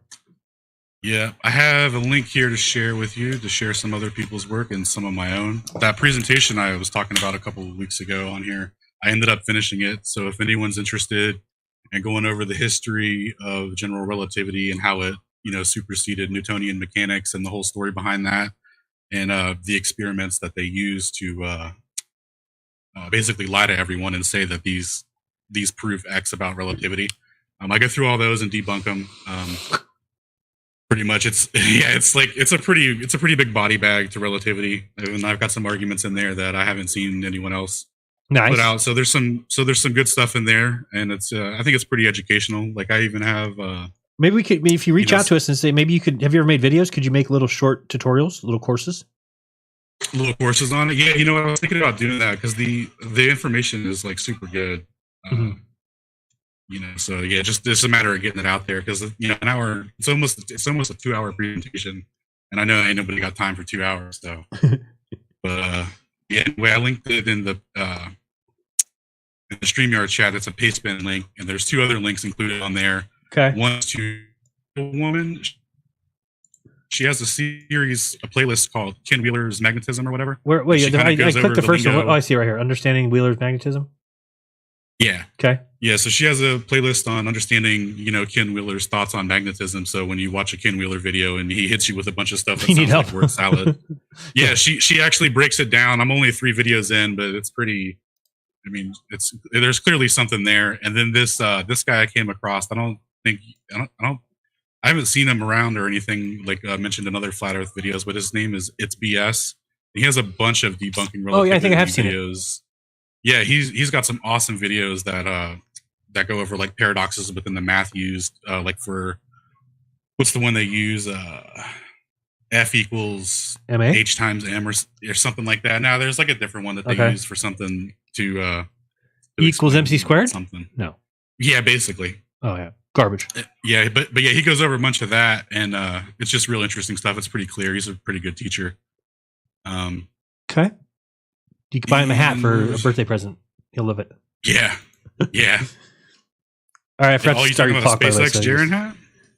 What? Oh, you're good. I think I think you're pretty good. A fake X Jaren hat. Nice. I want you to have 10. Or 54 or whatever. Yeah, I'm definitely going to get one. How many do you have left? I think we only sold about 60 of each. It's not bad. So we're about halfway. So still got a lot to do. All right. Well, thanks for the call. Appreciate it. As always, make sure you go into the summit, right? Yep. Awesome. Tickets for sale now, guys. Get your VIP pass so you can be. We're also going to do an after party on Saturday night with VIPs like we did last year, which is just Austin and I hanging out with everybody after. And I might partake in some Devil's Lechuga. All right. Thank you, Space Audits. Appreciate it. Let's go with John Doe. I like the name. It's kind of funny. Hi, can you hear me okay? Hear you great. Awesome. 5G. Thanks, Evil. So, yeah, I've got 3 topics. First one, just kind of just thoughts on, like the creator. Okay. You would think that most people kind of have that thought of, who am I? Why are we here? What is the meaning of it all? Yes. So possibly the creator itself divided itself up into everything that we are, because even it doesn't even know what it is. Right. So it's like an experiment to try and find itself. Mm-hmm. Yeah, just a random thought there. It's a great thought. That's why I kind of believe that. And then plus, with, I think you've done the research as far as like the Bible giants. You think there's enough evidence that they exist? I think calling them the Bible giants is a stretch, but yes, there's definitely, in my opinion, evidence that giants existed. Yeah, so just a thought, because if you've got something 3 times the size of a human, 3 times the brain size, then they could create and write a book that sounds so fantastic that it sounds profound and amazing to humans. Right. Especially if they do this, and if they do this multiple times, right? I mean, I know I'm a believer in that. I don't really know even the reason why, but it's almost like they perfect it each time. So if they did a reset again, in let's say a couple of months, and then started everything over again at some point, then people are just not going to remember that old stuff. It's going to be so easy to fool people into believing whatever you want. Even if in class somebody's like, I thought that this happened and this happened, they'd be like, no, this happened. Oh, okay, got it. And I just saw yesterday. Did you see Chat GPT is making up shit now? Making up. Like if you ask it a question and it gives you a bunch of quotes in its answer, and then you tell it to go source where they got the quote from, they'll tell you the book and the page number, and you go look at the book and the page, it's not there. So it's just making up shit to get its point across. And it's like, AI is so funny. It's not artificial intelligence, by the way. People want to call it that. It's just machine learning, if anything. But go ahead. Yeah, I saw another video where it just flat out lied. So right, it does that too. Now the second topic actually kind of relates to what you were talking about earlier, as far as like the spiraling energy. Yes, vortex. So this, so this is an experiment that you can do, and since you took the time to do the rice experiment, I'm confident that you'll do this as well. Anyone can do this.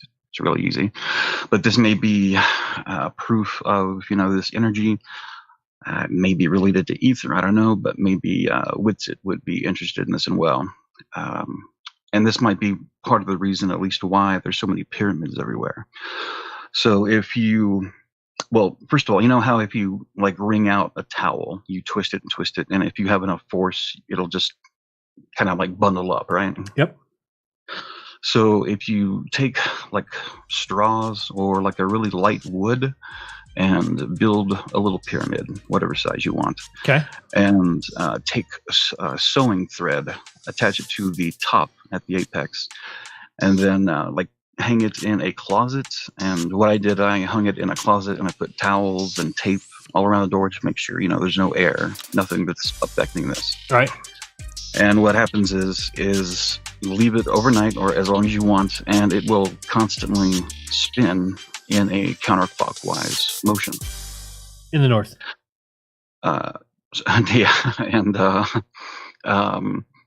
but it'll twist so much, that it's actually the thread will twist up on itself. So it's actually some type of force that is causing it. And for whatever reason, it seems to be trapped by that shape. But yeah, you just let it hang and it'll spin and it'll just keep winding itself up. And also, since it's, counterclockwise, which is east to west, maybe whatever energy causes the firmament, the sky, to go east to west, that energy gets projected all the way down to the ground. And then that's where all this spiraling energy comes from in the first place. Agree. But yeah, it's just a cool thing. It's like, why the hell? I think there's a lot there. It's just hard to, now you can't even research things. If you wanted to go get high speed photographs of that camera is, $5,000, right? So it works for like institutions and things like that. They can go get one. They just spend our money and then, the school's money. But for like record collectors and things, it's getting difficult. Yeah, for sure. Yeah. Last thing, so I'd be interested in your that Bitcoin course that you have, Uh-huh. But I wouldn't like one of the primary things I'm looking for is like, if you can find this out, then awesome. I'll pay you to get the information. But like basically just to pull up your bank account online and just like transfer your money from there to whatever Bitcoin or Monero or whatever money that you want, like from the bank account. Yeah, that's what Coinbase does. Okay, so that's possible. Yeah, you just go to Coinbase.com and then you fill out your information. Right when you get in, it's going to ask you to connect your bank account. I think it goes through a company called ID.app or something like that. I don't remember the exact name of it. But anyway, and then you might have to do some KYC, which is like take a picture of yourself, take a picture of your ID. But once they have all that information, you can buy directly from there. And I think it's like super cheap compared to everything else too. Okay, and that's like instant buy? Yes, if you're if you're swapping coins, yes. If you're just buying it from your bank account, then it usually takes about 5 to 7 days until you can get it off there, right? Because they have to wait till everything clears. The bank does. So it's this is why you should just deal directly with the blockchain and not with the banks. But that's just not where we're at yet. Okay. And then Brenda, of course, has to believe in the Earth being a globe because, did you hear that Brenda said you were the one that's in denial? Yes, I did. Yeah, it's like, dude, you must believe in lies and delusion because your life is based on lies and delusion because you want to believe you're a woman. I wanted to say that, but, it's just, I can't believe that person exists in like real life. I don't know if they really do or if they're just acting or trolling, but I can't imagine like getting home every day. I don't even know if she has a job, but I can't just imagine getting home like, all right, what flat earther is going to talk today? I'm going to go in his chat and be there for 2 hours and get on his show. I mean, I just can't imagine other than if you're really, really dumb, which evidence is starting to lean that way. And you, for whatever reason, think, oh, I'll get lucky somehow doing this. It's just impossible to really imagine, to fathom. For me, at least. People do talk about, people that are paid, and there's enough evidence for that. And something that would be easy to do if the next time they do a government shutdown, do your shows during those days and see if Brenda shows up. Because I've noticed Well, yeah, because like on a lot of channels during the government shutdown, even on like Oakley's channel and stuff, like the comments, the trolls, way less. For like as long as the shutdown went on, these people weren't getting paid, and all so many trolls were just gone. So Brenda might vanish during that time. So it's good news. It's good news. There's hope in this society that yet. I guess let's hope. Yeah. Cool. Thanks, man. Have a good one. All right, take it easy. Let's check real quick and look at the schedule coming up over the next couple days. And we've got, starting with tomorrow, the Jeranism show, 3 p.m. Pacific. Saturday, we've got Iconoclasm. Try and round it out and kind of move on from there with that show. Also at 3 p.m. Pacific. Sunday, we might be having Glowbusters. I hate to keep saying that, but it depends. Well, we will be having one. It'll either be at my site or my channel or Glowbusters. So check that out. That'll be at 12 noon Pacific on Sunday. And then Monday, I'm just waiting because as soon as I get my app up and everything, the Jeranism Raw episodes that are already being recorded will go on there. So just be patient with me. And then the last item, I don't remember what that item was for. Well, we have the NASA Comedy Hour on Tuesdays, also at 3 p.m. Pacific.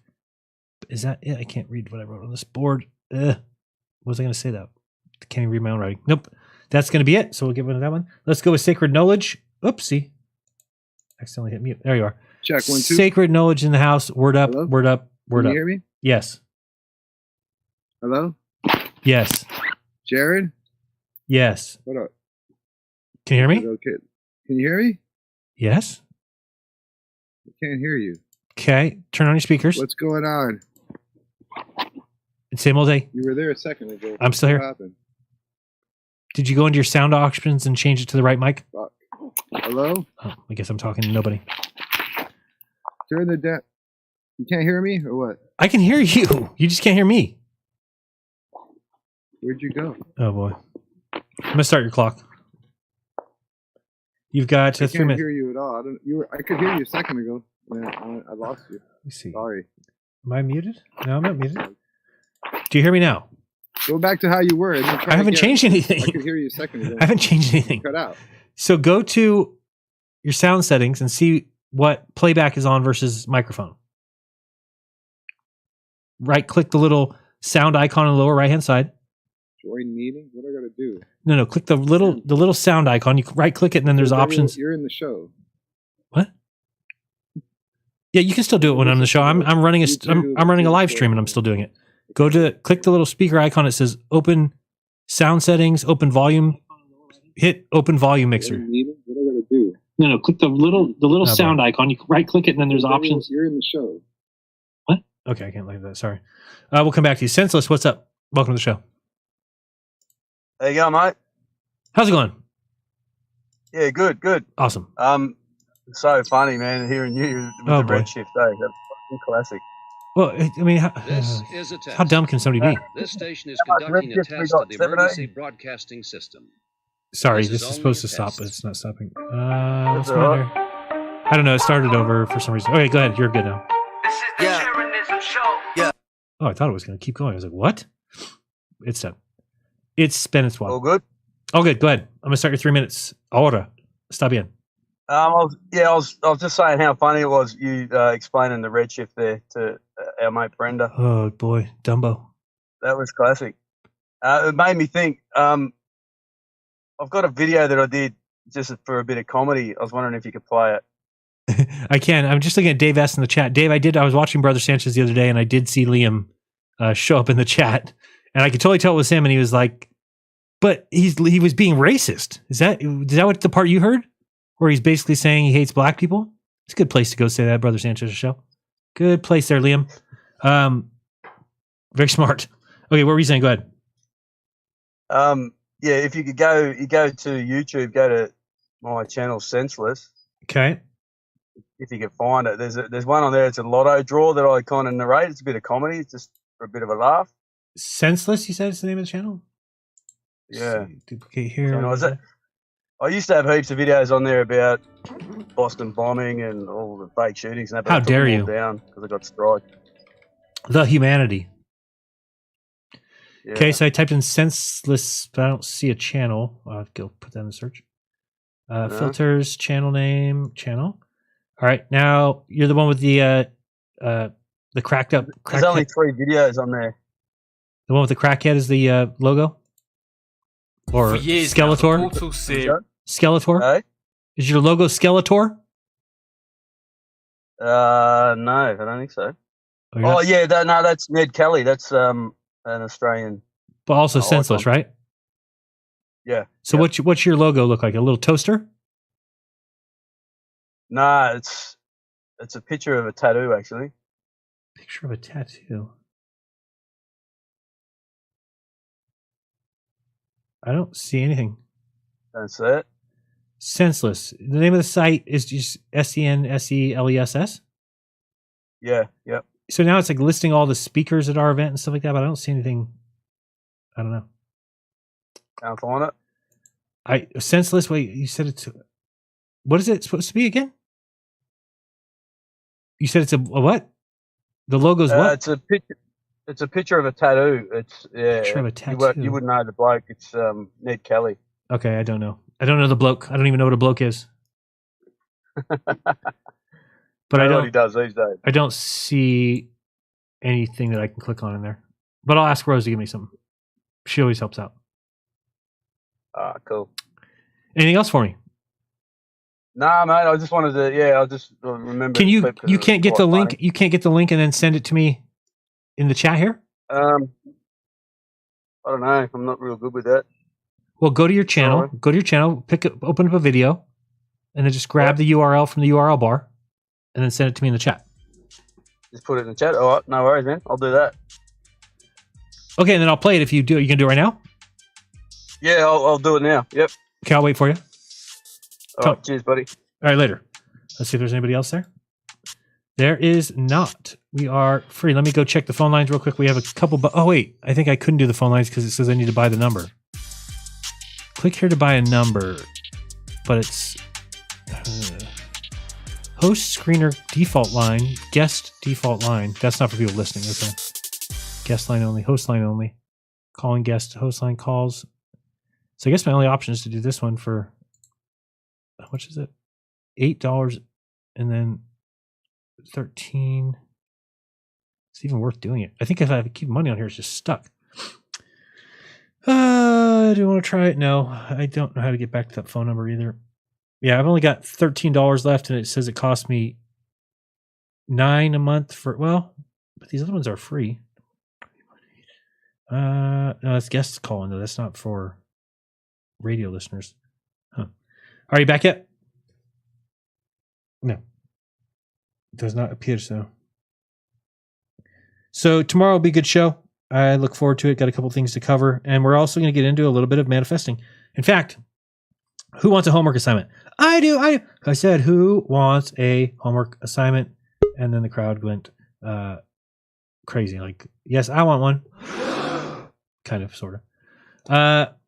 What is Sacred doing here? Sacred, what happened? And we're also going to get into I can't do that. You going to turn off my sound? Yeah. Hold on.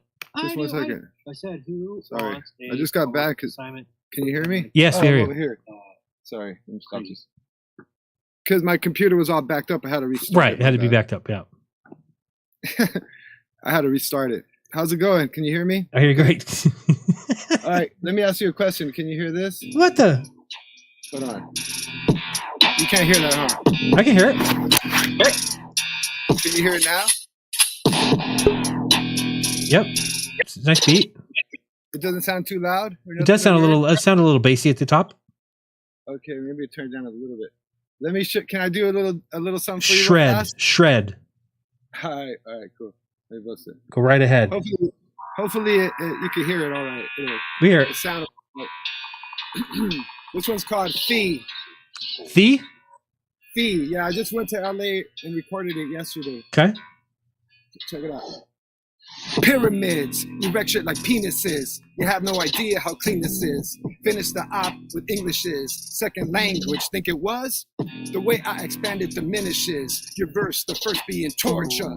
Told you it's getting much worse. Should be avoiding these vultures. Looking like curse, breaking the salt of the earth. First, leaving your fatherless first birth. Crowd had to disperse, scorching the ones that disperse. Sorcery, kind of magic to speed. Killing the ones that diss me. Writing my verses for free. Charging your mother a fee. Nothing to do to break free. Usually, it's usury. Tired of demons abusing me when things are not as they seem to be. And dames receiving the scenery and lanes deceiving with greenery. Submerging myself in the finer things, kind of things only a rhymer brings. Wake your ass up, the alarm will ring. In bed with the dead when the llama rings. Fee, homie, you still pay the fee. Homie, you still pay the fee. Homie, you still pay the fee. Homie, you still pay the fee. Homie, you still pay the fee. Homie, you still pay the fee. Nothing's free. Super duper awake, taking the cake. Baking and quaking a fake, made no mistake, shaking the room with the boom. Take not a step out of place, shook it blow up in your face, then you'll be up in a space. You wasn't trying to race, a different phase of the phrase, rounds that were bound for your face. You wasn't trying to case, but bitch you caught it, dearly departed, not finished what started. What gives a finer face with holes in it? Not trying to die in this place, I need to find the safe haven. Heaven's sake, the vibe is snake. Suffer the fools and buffer the tools and bind them all up in the base. Ace, give me the time and place. Quick, fast fashion with the design it takes. They redesigned his face, body, soul. What the design it takes. This was a fine mistake. Coming to this place, now these straps in your face. You running the cash and doing the dash. You paying up in a race. Ace, fee, homie, you still pay the fee. Homie, you still pay the fee. Homie, you still pay the fee. Homie, you still pay the fee. Homie, you still pay the fee. Homie, you still pay the fee. Homie, you still pay the fee. Nothing's free. The matrix designed to keep you asleep is controlled by some creeps who fully deceive, but they need your conceit to fully achieve goals of control. You're fully a sheep. Perhaps we should call you an NPC, non-player character. You're fully asleep. I've done seen the rich as a bully or reap, but I also see pain when they fully the sweep. Streets with the streets. That's the plan of the beast, but that plan won't withstand a man of the hour, but that man won't withstand. The man with the power, but that man with the power will still take a knee when his hour arrives. Homie, he'll still pay the fee. Homie, you'll still pay the fee. Homie, you'll still pay the fee. Homie, she'll still pay the fee. Homie, they'll still pay the fee. Homie, we'll still pay the fee. Homie, I'll still pay the... Nothing's free. Dude, that was pretty damn good. If I have to say so myself. That's all I wanted to share today. Well, thank you very much. I mean, we could ask the Peanut Gallery. Peanut Gallery, what did you guys think of it? They liked it.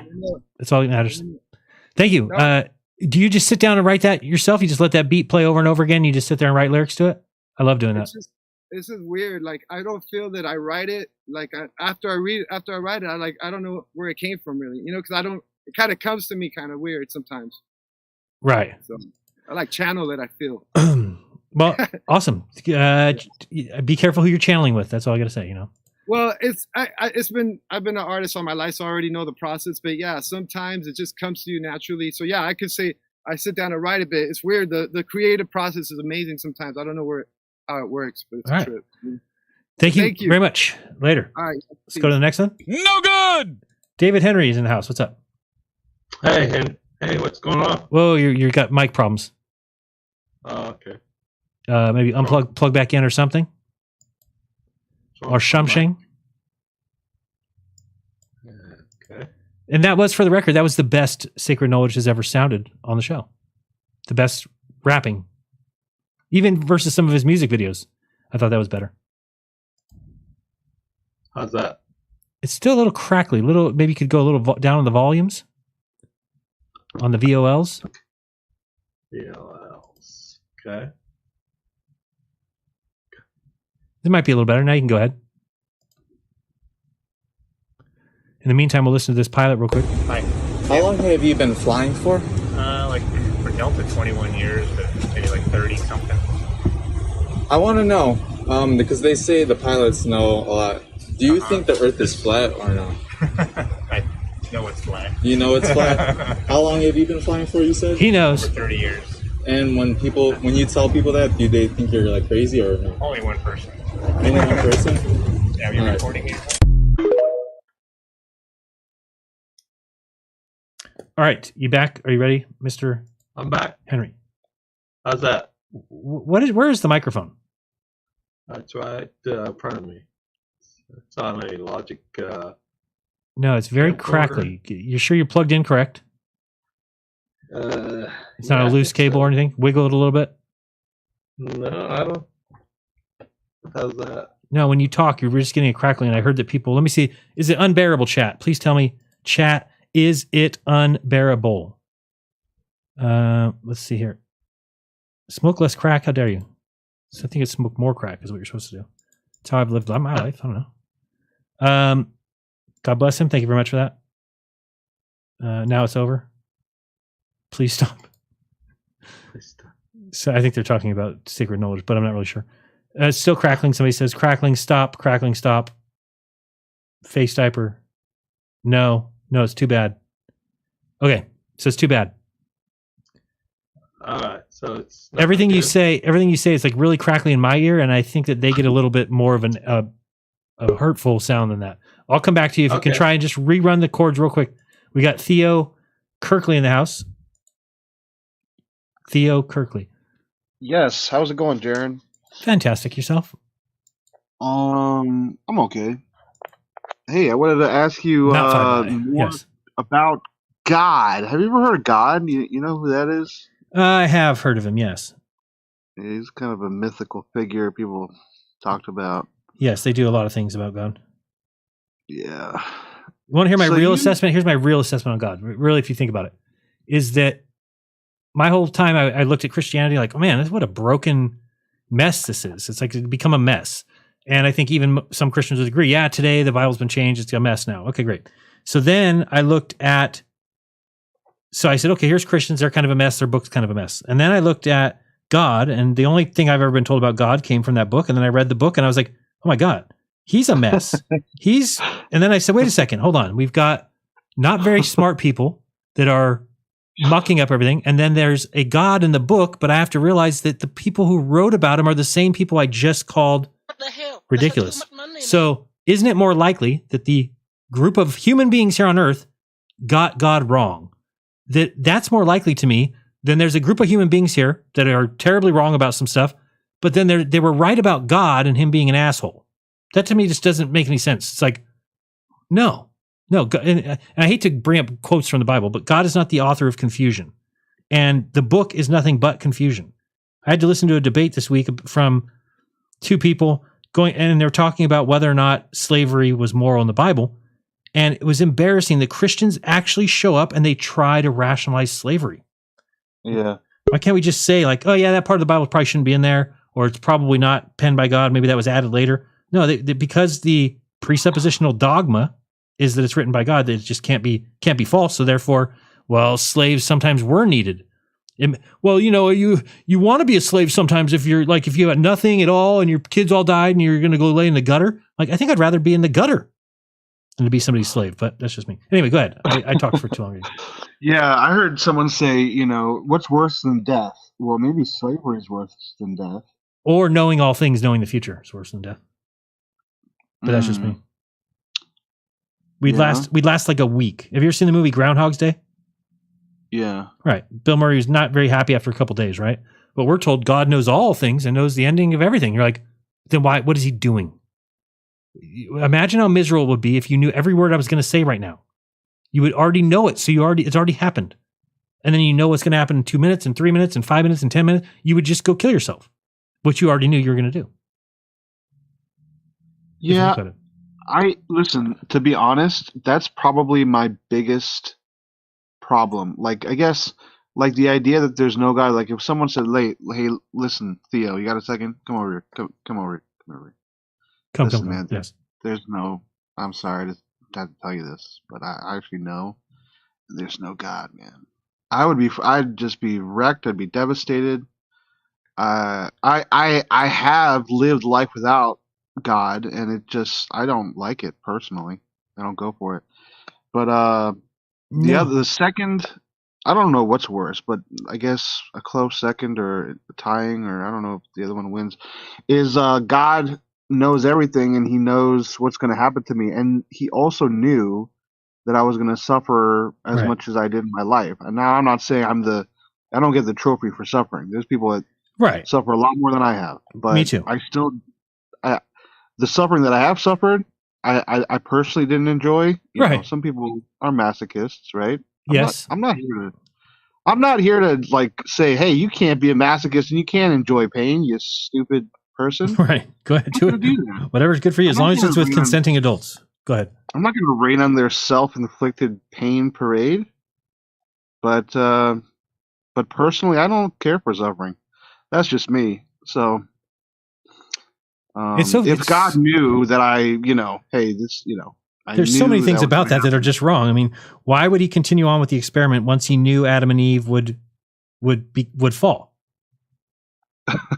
Why not start over? You're talking about two people.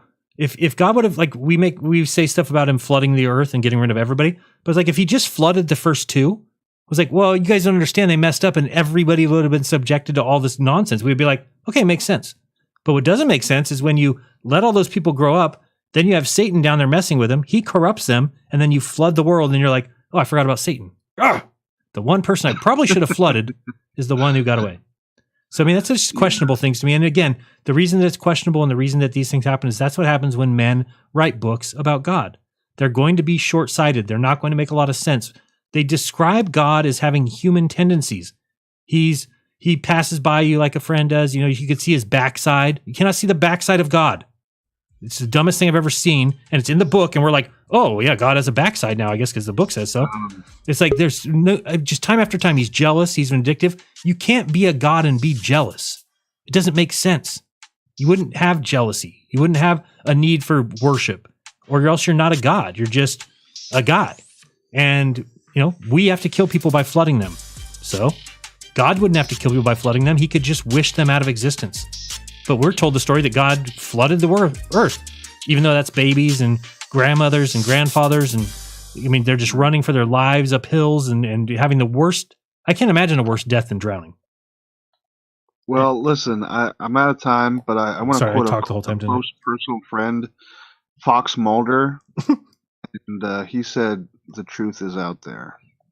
Wow, that is deep, and I've got to get my soundboard better. I was gonna get it. I thought I had time to get it, but I don't. Where is it? I don't have it. Bye, Jerry. Later. I gotta get this lined up because let's do this one. Science is a liar It's sometimes. not really the right one, but it's it's a pretty good one. But I don't see where I thought I had it in here. This one? Nope. Man, I thought I had a what is the thing called? X-Files. But I don't see it. I need an engineer. Who wants to be my engineer? Maverick is horrendous. Tried him twice. He mashes the keyboard the whole time. There's water's dumped over, blocks everywhere. I'm not doing it again. I'm not going to do it again. It's getting a little bit out of control. Just man the soundboard. How hard is that? Obviously pretty tough. Obviously can't do it. So it's all right. It's all right. He's young. I mean, we're not gonna fire him right yet. He'll just start cleaning toilets. I think that'll be good. All right, let's go to the next caller. We've got Matt Prince. Hey, what's up, brother? Prince, what's up? I think I figured out what Brenda's issue is. I don't think she's a ball earther. I think she's a trans earther. Oh, yes, that's true. But that's the same as it's the same. What it actually is can be completely different than what actually exists. Well, it's all the same. It doesn't matter. You don't understand. It's on a spectrum. We all believe something. We all land somewhere on the spectrum. And it's fluidity. It's belief fluidity. Yeah. But no, really, it's the educational system. It really does, man. It's got everyone fucking confused. But the thing is, they had to teach us that way. I've thought that before, but it's not the education system because there is no teaching bullshit. Other than you just tell people the words, you hope they don't look into it, and you hope they get really old and just keep believing it. But if they get to be 35 and 40 and they start asking questions, then don't be surprised when they stop believing it because you didn't provide any answers. You didn't give us any. You can't teach somebody by just telling them words. You can, but then they're going to eventually get to a point where they're either challenged on it, and what are they going to do? Well, I know what you mean, but I mean, I saw something earlier this week. I wish I would have saved it because I can't remember what country it was, but it was comparing the United States to some other country, and it was talking about how the other country teaches boys to be men and women to be girls. I saw it, or girls to be women. Right. Yeah, I saw the same thing you're talking about. Our little boys to be fags and girls to be sluts. Yep. And everybody gets a trophy and everybody, you know, and because I know I've gotten a couple emails already yelling at me for saying that I was into bowling, but I'm like, I'm not into it. I'm just saying that when you erase all that stuff, then there is nobody finding out that they're not quite right when they're young. I mean, that's what puts you kind of in a, either correct some behavior or make somebody realize, oh, this is probably, because you don't just get to be whatever, or else you're going to get to a point where you think you're like more important than you are, or you think you're, a special boy. And it's sad to see when that happens. And yeah, I believe that that's true too. And I think that's one thing religions get wrong as well, saying like everyone's special. Right. That kind of promotes the idea of like, oh, you can like do whatever because you're special. Right. And it promotes the idea that like you are more special than these other groups, right? The only reason that we have this, it wouldn't even be thought of on Earth that there's a certain group of humans that considers themselves more chosen than another group. But that's what we get with the Jews. They actually think that they are God's chosen people. Not just them, but the Christians are so cucked that they protect Israel because they also believe that that's God's chosen people. So, I mean, that just gets a little bit into the category of what are we doing then? We're worshiping a God that has racist favorites, that he plays favoritism with. And then you get everybody comes up, well, you don't understand. Everybody else was giants. And oh, here we go again with the giants and stuff. I mean, again, if the thing about words on paper is that you'll always be able to rationalize anything. Meaning that the book could literally say anything and people could come along and explain it away. Oh, Jaron, you don't understand. That was actually speaking to a school back in those days. And at the time, that school was eating babies. So by God saying, let's put them up for slavery, what he's actually doing is that's better than eating the babies. So don't you agree, Jaron, that eating babies is worse than slavery? You'd be like, yeah, I agree that eating babies is worse than slavery. Well, that's what God did. That's why he did that. So, I mean, they just, and you're like, well, I can't, what am I going to argue with that? You know, it's just stupid. It's like, So again, I mean, you can make up excuses for any written word on paper. So it makes sense to me that God would not write a book on paper. And then they tell you he didn't write a book. It was inspired. Okay. But where did he say who he's inspiring? For instance, the letters of Paul are to all these churches. And he's just basically saying, hey, when we get there next week, can you give us some food? Last week we got there, you didn't have any food for us. And we're not going to be able to do this mission if you don't give us some food. That's basically what the letter's saying. And it's in the book as scripture. So why did Paul know when he was writing letters that they were going to be used 90 years from then as scripture? What point does God inspire the book? Did God go and sit at the Council of Nicaea or the Council of Trent and decide which books would go in there? Did God explain to them like, well, I don't think this book should go in there. I didn't write that one. This one I did write. No, God just doesn't even have anything to do with that. That's just men. So really, it's a belief in men. And that's the scariest part about it. And that's why when I see like Made by Jim Bob and these guys who are just basically showing up on their stream every day talking about who should we give authority to? Who's our authority? Oh, without authority, we can't do anything. That guy. Dude, he's the worst. Oh God, man. I got to looking into like what Orthodox Christians believe. It's crazy. Like this Eastern Orthodox thing. I turned to one of their like sermons on and they're like going around for the first like 10, 15 minutes, like, and they're like kissing these statues. Oh, and they think it's important. What is your practice? What practice do you? And you're not supposed to have fucking graven images. Right. No, like, what are those statues? And I can't believe that he's getting viewers. I cannot believe people are sitting back like, yes, this is because they always. I'm not going to lie. Since this whole thing started, man, I actually I gave him a couple of views because I just wanted to hear what he would. Because I get it. I kept hearing all the crazy shit that he was saying from other people, and I was like, no, I got to go over and check this out and see what he's saying. Yeah, I mean, everybody's going to get a couple of views, that but shit sounds batshit crazy. I mean, like to have people return to the same person over and over again, like people who watch RV Truth, and the same thing to me. It's just after, and I watched him for a long time, but then after a while, I just got to the point where you kept like finding things to be wrong, and you're just like, okay, I can't just sit there and just.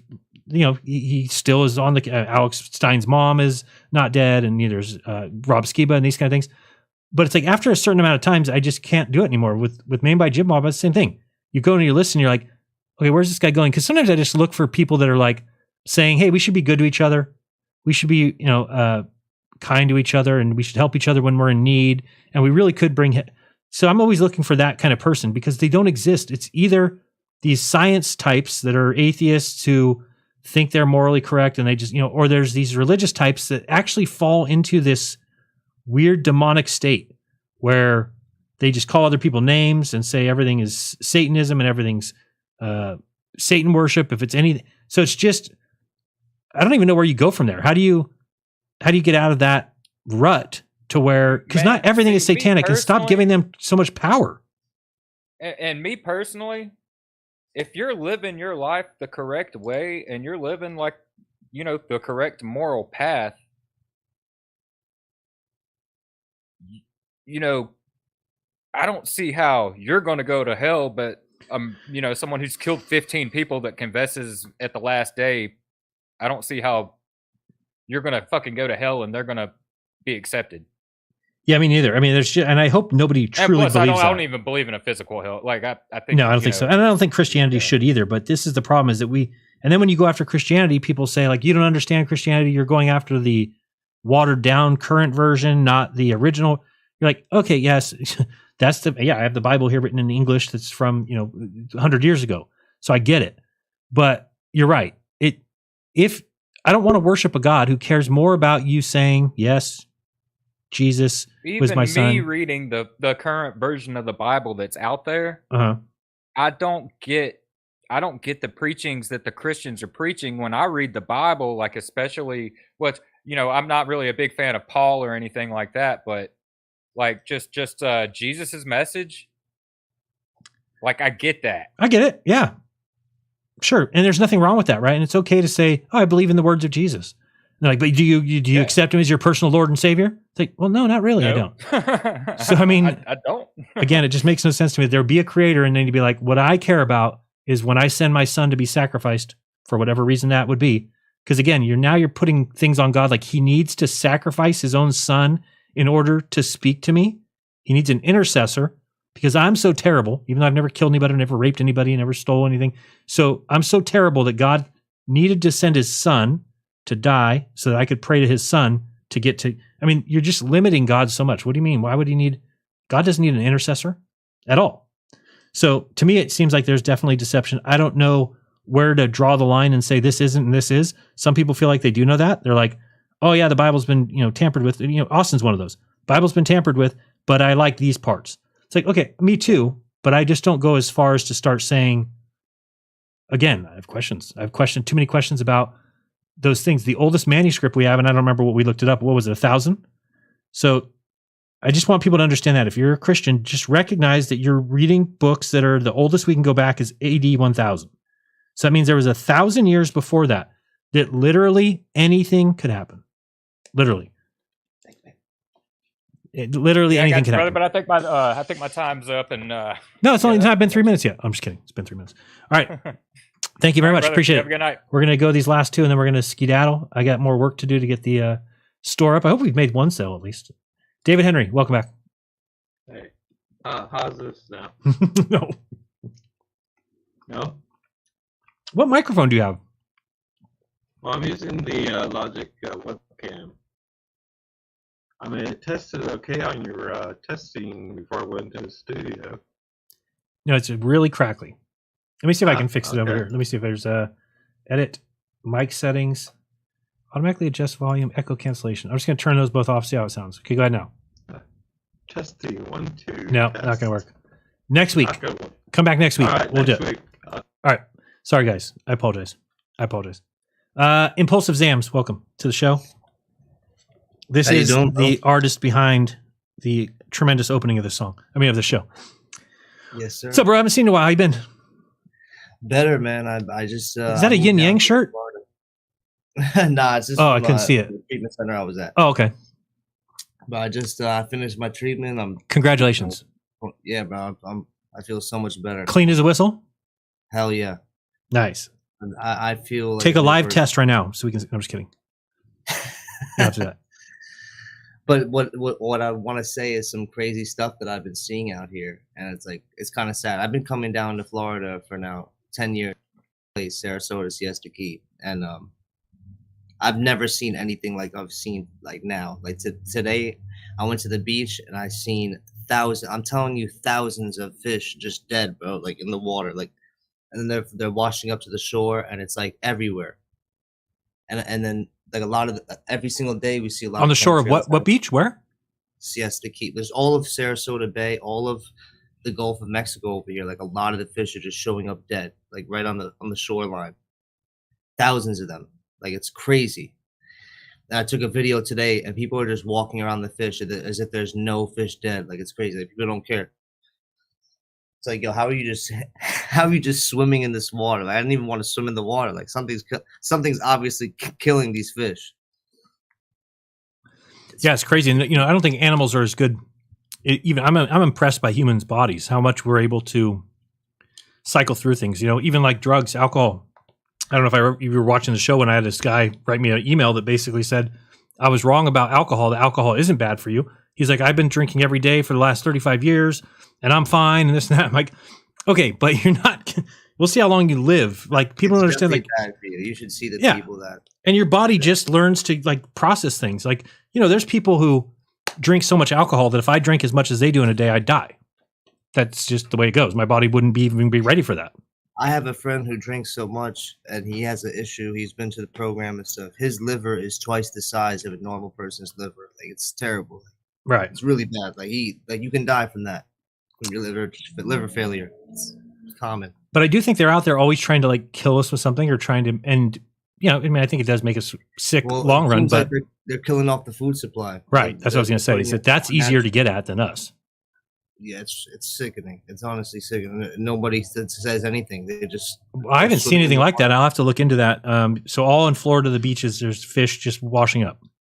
I don't know about all in Florida, but the West Coast for sure, and they're blaming it on something called the red tide. But I've seen the red tide multiple years, and it's never been this bad ever. I've never seen this many fish dead. Why do they call it that?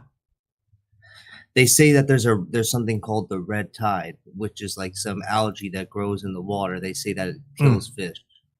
That doesn't even make sense why I don't know why there would be a natural algae that grows and just kills the fish. I've never heard of that, but apparently that's what happens here in the Gulf. There's also diseases that come around. They fly through the air. They're not alive, but they basically get blown by the wind and then they get into your body, they replicate, and they become coronavirus. Pretty scary. We seen like the other day we were at the beach and we saw a whole bunch of chemtrails and like something flew, like no joke, like into the back of my throat, and I felt like I had a cough and I couldn't cough it out and it was like stuck there. I don't know what the hell it was. My sister had it and my little nephew had that shit. It was really weird. Somebody's saying there's a magnetic shift happening for sure. That's why their balloons are coming down. Whales, dolphins, fish washing up. It might be something like that. Let me tell you by 3B buddy, Big Buddy Bob, why I kind of agree with that. So I was watching this guy on Joe Rogan that was talking about these formations in these mountains, and he's dead right. I mean, there's these like wind blown. It looks like wind blown, but you could tell it's water. That like a massive amount of water somehow washed over the top of these mountains, which is like, how was there water up there? So I do kind of agree, and I've always said there's a reset. I don't know if the elite know about it. They might know some date around that date or something. But the one way I've just heard it described before that was like kind of scary. I mean, I don't know how this would happen, except for like you just said, a magnetic pole shift or something. But somebody said, like, if you imagine this paper plate, and my grapes here, imagine that this paper plate is the Earth inside here, right? And just imagine that just every once in a while you just went like this. That's it.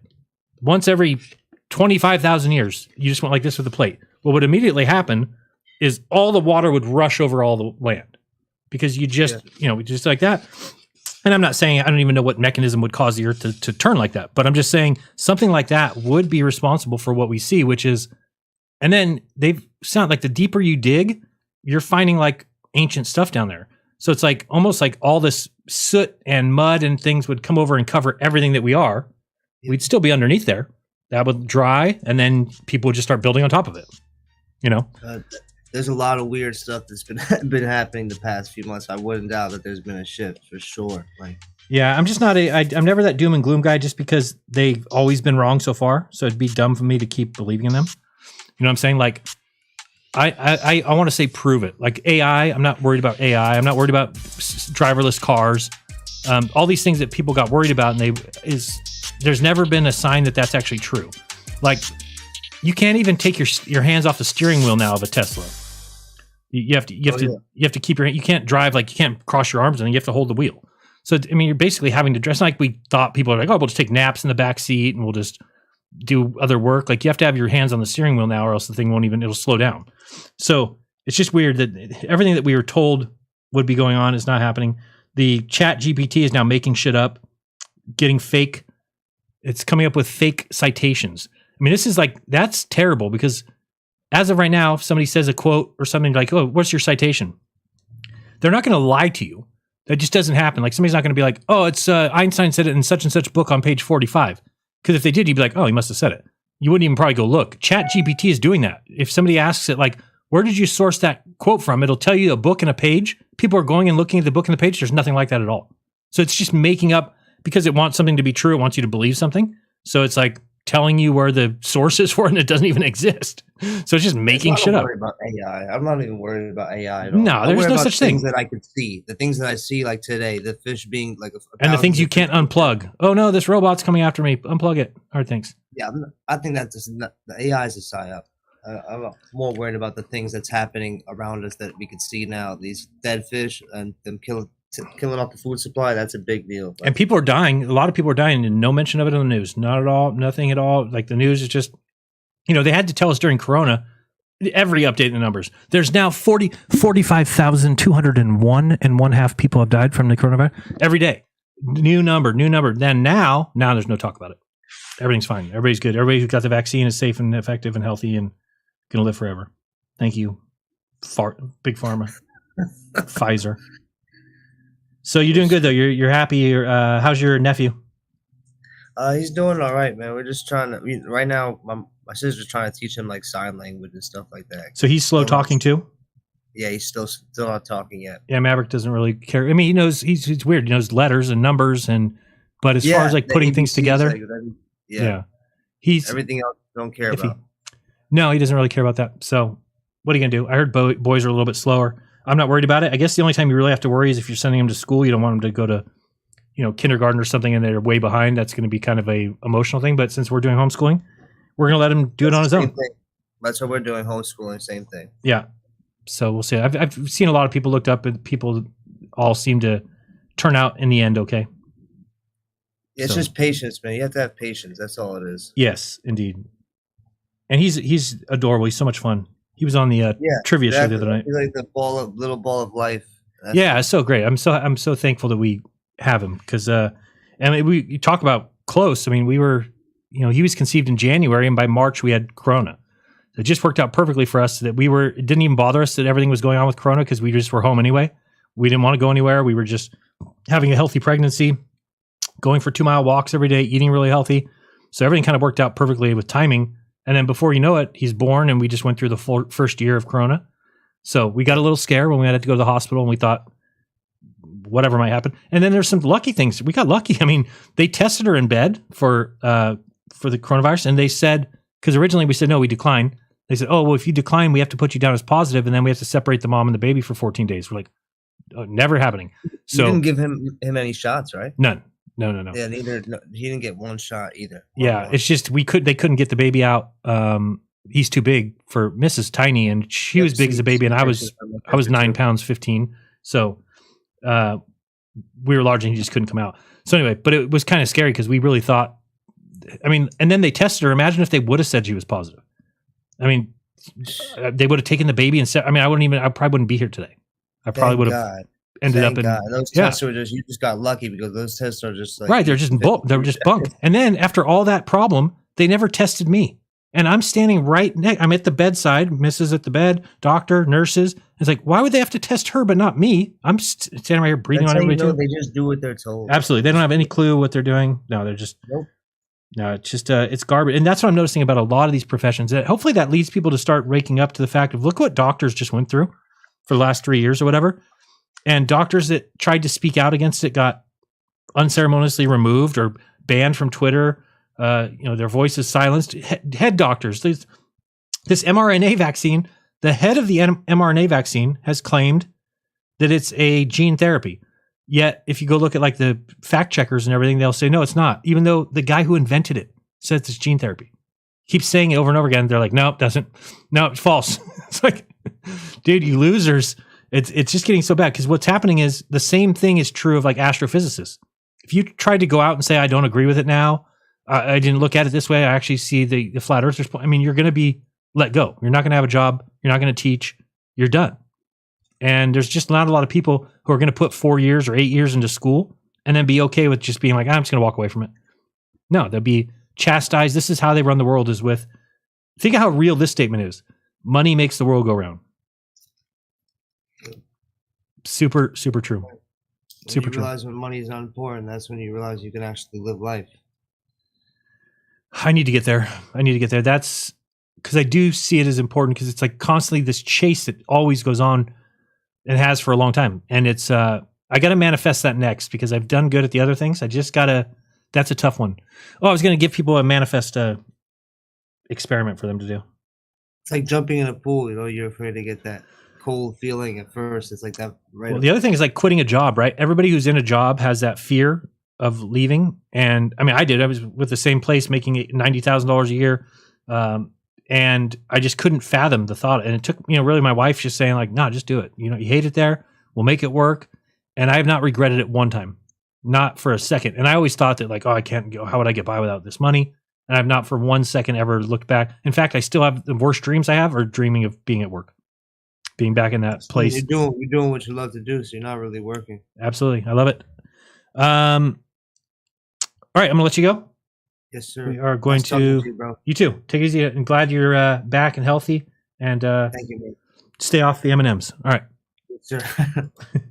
And this is your manifest experiment. Are you ready? So if you've done the rice experiment, you know what's going on with that. Now, let me get this screen up here to fix this. So here's your manifesting experiment. And I believe this came from, what's the guy's name? I was going to say, oh man, I can't think of his name right now. Hold on. Who's the guy who does the manifesting books? He's got Neville? I can't think of his name right now. It'll come to me in a second. Thank God I didn't have that much trouble on the trivia night coming up with something. So here's a way to prove that you can do this. And again, what you want to think of is something obscure. Okay, so I'll use the ladder example. So think of something like that you don't do weekly, that maybe you do monthly. So what do you do every month, or what do you do every 2 months? Or it's kind of hard, right? But let's say that you think of a ladder, and it doesn't have to be a ladder you own. It would probably be better if you didn't. So like, let's say you're going to think of a yellow ladder, and then you start thinking about the ladder is 6 foot tall, right? So it's got 6 rungs, and you start picturing when you are climbing it, is it leaning against the wall? Is it standing up like the letter A or like a triangle? Or is it laying down and you had to pick it up? Whatever it is, just start thinking of that. And then every night when you go to bed, think of that activity. Kind of picture yourself there. Oh, I found this yellow ladder. I'm going up the first rung, the second, the third. Now I'm high enough. Now I can just keep thinking that as you fall asleep, and you watch how within a couple days that will happen to you. So whatever it is that you are thinking is what will happen in your life. And if we recognize this, we would, again, start to understand why the news puts out all this negativity. When they put out racism and you start thinking, oh, racism is happening everywhere. Everywhere I look, I see racism. Then you walk out the door the next day and you see racism. We just are not smart enough to grasp it because we don't think that there's any possible way what we think can come into reality. But that is what this world is. Again, now you can believe if you want in the creator God who sent his son to die for your sins, and he's going to come back and he's going to kill all his enemies, and the blood's going to go as high as the horse quarter, and the third of the stars are going to fall down, and the trumpet's going to blow, and then here comes the guy on the white horse with the red eyes and the flame feet. You can believe that all you want. Believe that all you want. But that's put there so that you don't ever see the truth. And again, I went to a Jesuit school. They wanted to teach you religion, they wanted to teach you science, and they don't care which one you end up in. You know why? Because both those do not believe in what I just said. So you're starting to see, this is their trick. Their trick is push you into a belief system, and then nobody can do the real thing, the thing that could actually end their reign of terror.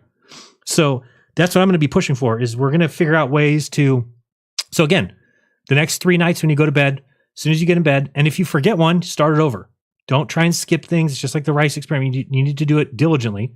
Just go to bed thinking of something. Maybe it's seeing a yellow Lamborghini with some hot brunette inside of it. It doesn't matter what you think.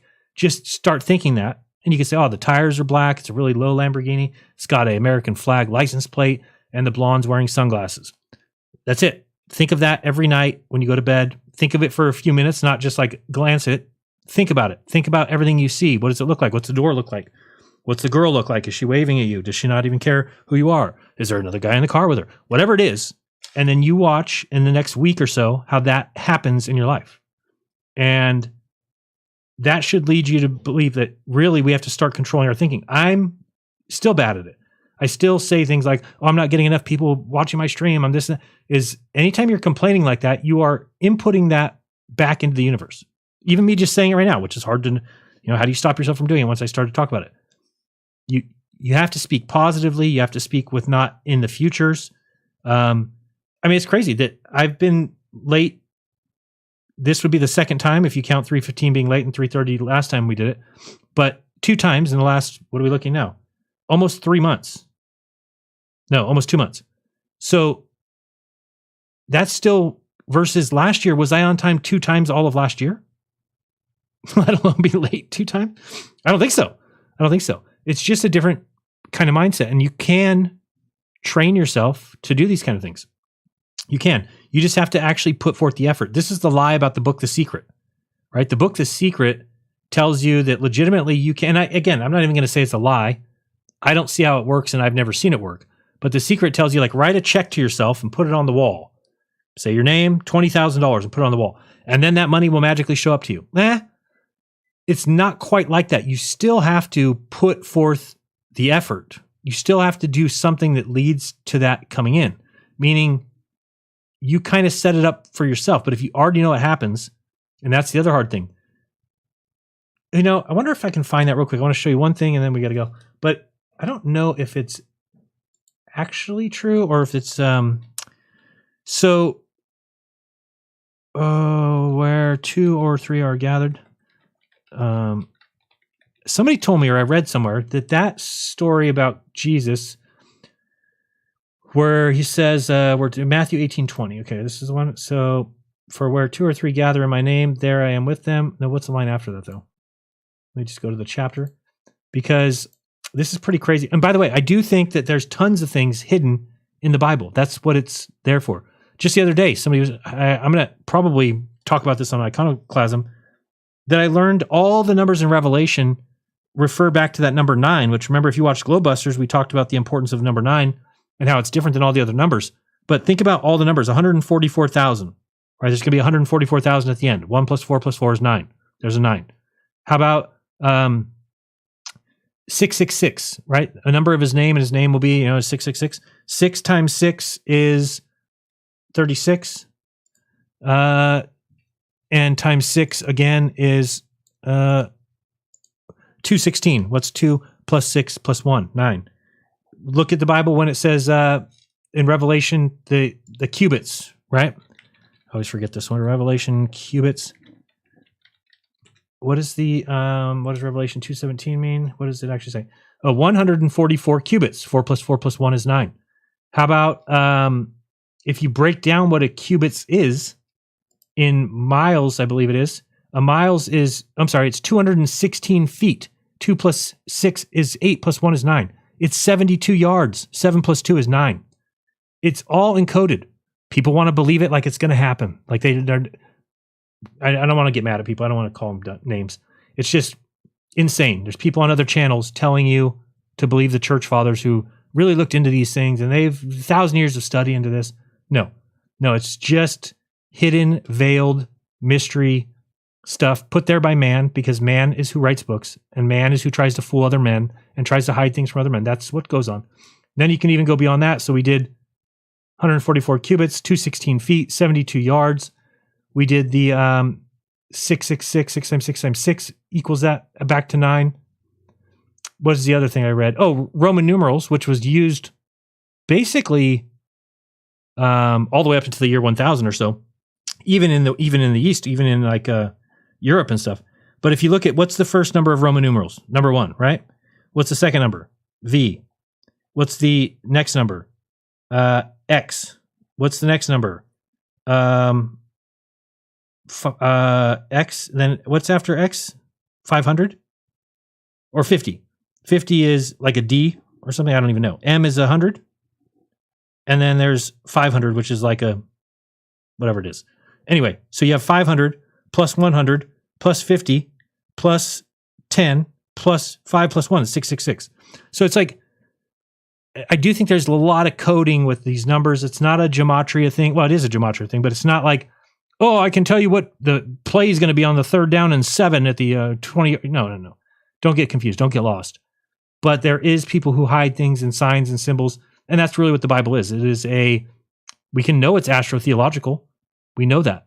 We know that Revelation 13 is straight out of the sky. Oh, there's a lady clothed in purple, and she's got a sun at her head and a moon at her feet. Well, there's Virgo, and she's got the sun at her hands and her moon at her feet, and she's pregnant with child, and there's Jupiter underneath her dress, and it's just been hidden. And as long as they teach us that it's God's word and that it's instructions for life or something, then we just don't see it. We just don't see it. And I'm forgetting all these other 9s that I just can't think of in the top of my head, but there's more. What did we say? We said the cubits.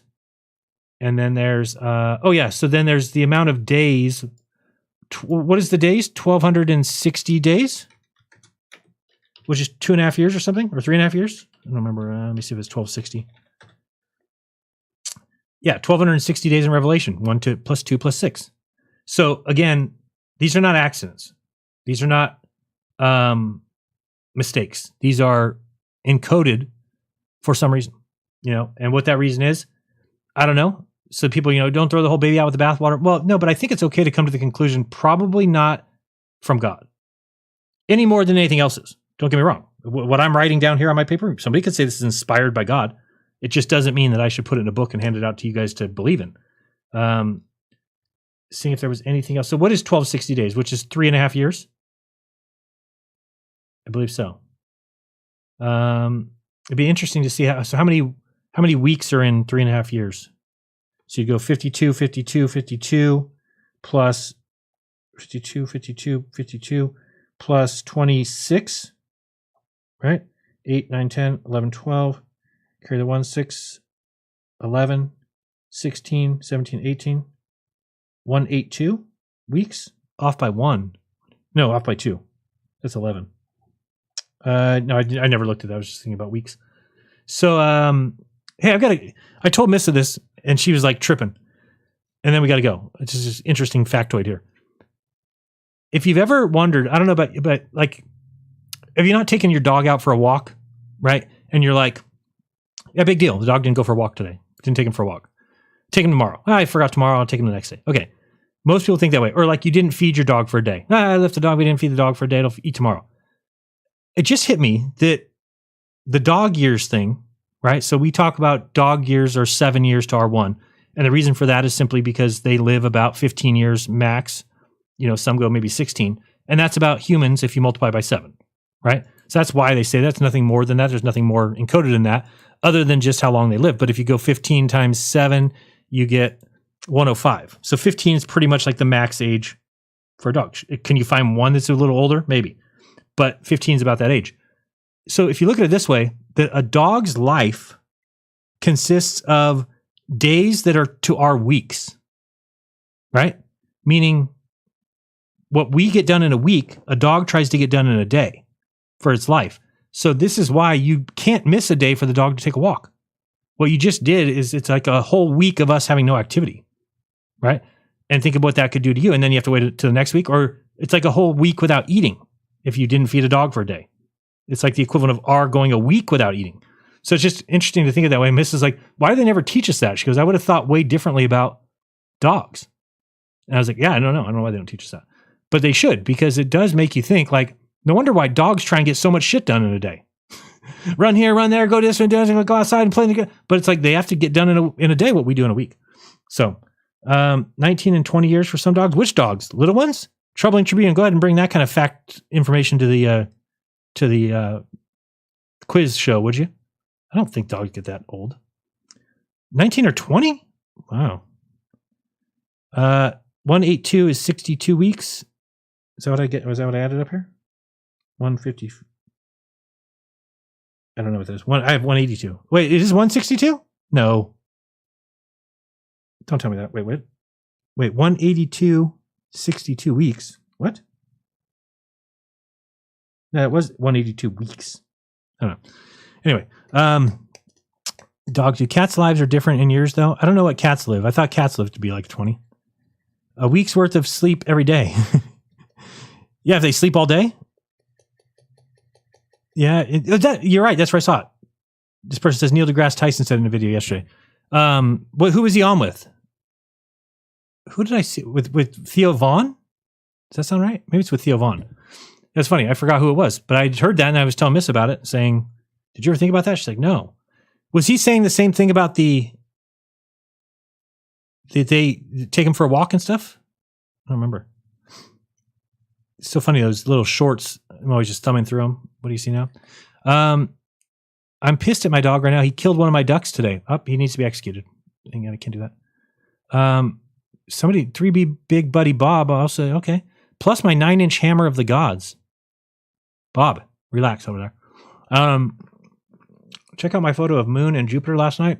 I sent it to your email. Which email? I got a few. Jeranism? What just happened? What is going on here? Hold on one second. Everything froze. Oh, now it's back. What is happening here? What email? I'll check right now, but my email is causing my computer to freeze. Weird. Thank you. Go this way. All right, I'll check. Let's see. So, picture of the moon and Jupiter. Jupiter. Could be here. No.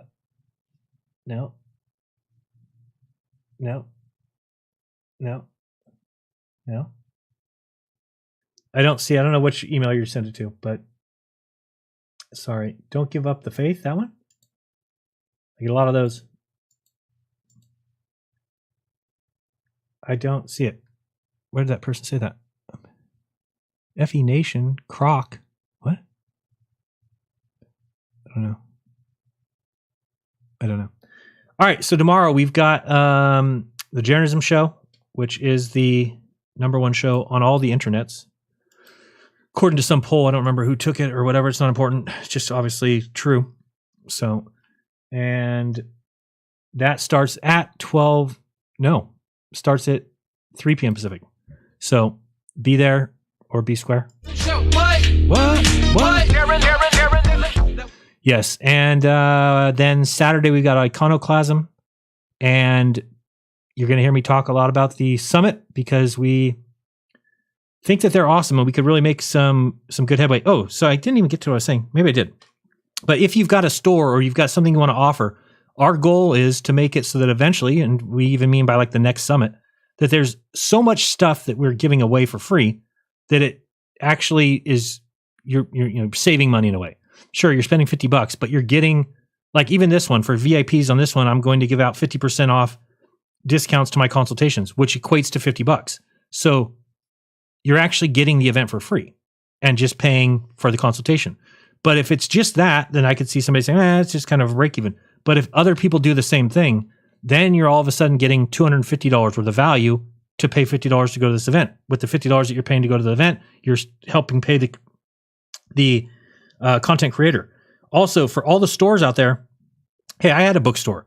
I know how hard it is to get people to your store because it's hard to bring in clientele. It's hard to advertise for an online store.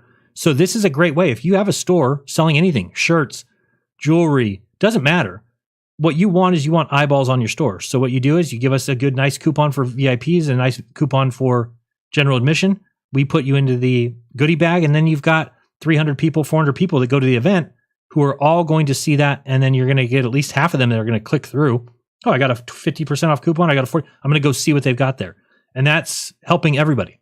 We're making discounts for the clientele. We are helping people get eyeballs on your store. We're getting helped by having these events. So all in all, we see good things. We want to get some bigger names. It's nice, though, to have Eddie Bravo and Alex Stein and Owen Benjamin on the last one, to have Sam Tripoli on this one. I think we're going to have Benny Wills after that.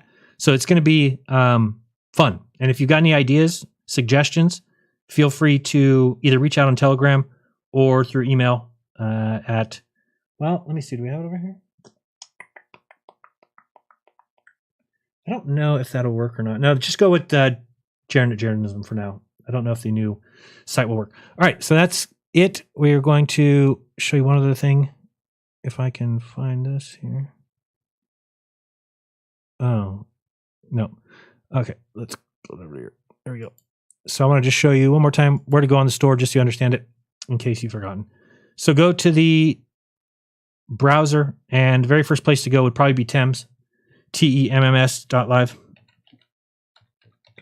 TEMMS.live. We just haven't bought a new one there. Get here and then just click buy tickets. Once you see, yeah, I'm going to do it. You're going to buy tickets, and you can actually go down here, like I said, see the speakers. You can see the schedule if you want down here. And then we're going to go with buy a ticket. When you click that, you're going to go through to this store. Very simple. You're going to say, I just want the general admission pass for today or this time. You're going to go ahead and click that.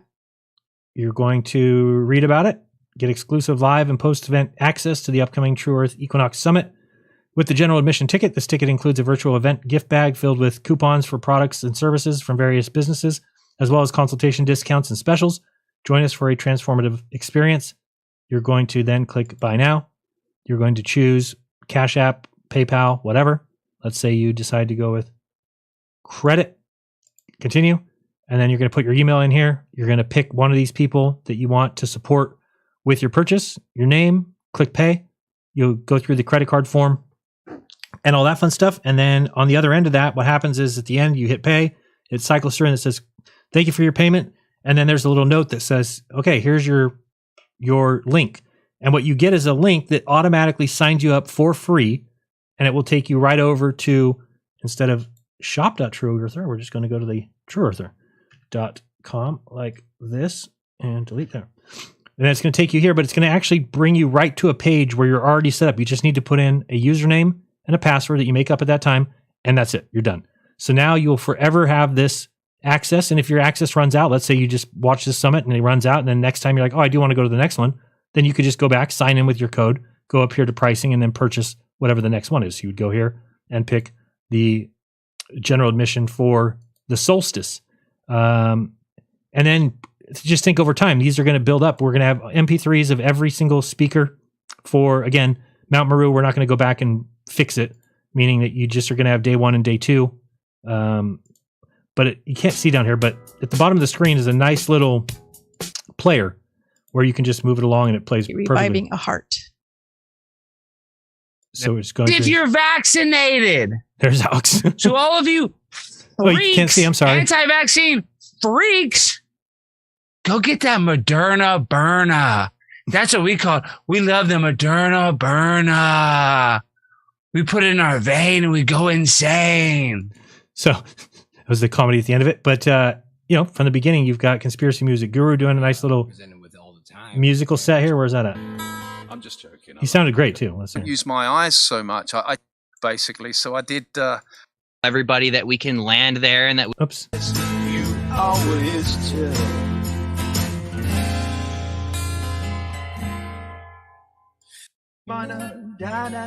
Pretty soon I'm going to start talking about his new album is out. It's awesome. And so anyway, I know I just missed it. We'll just go through it real quick. Super simple. Where do we start here? We went here. You're starting at Thames, TEMMS.live. Look at the schedule. Read the blurbs. Look at the time left. Click schedule. Sorry, don't click schedule. Click buy a ticket.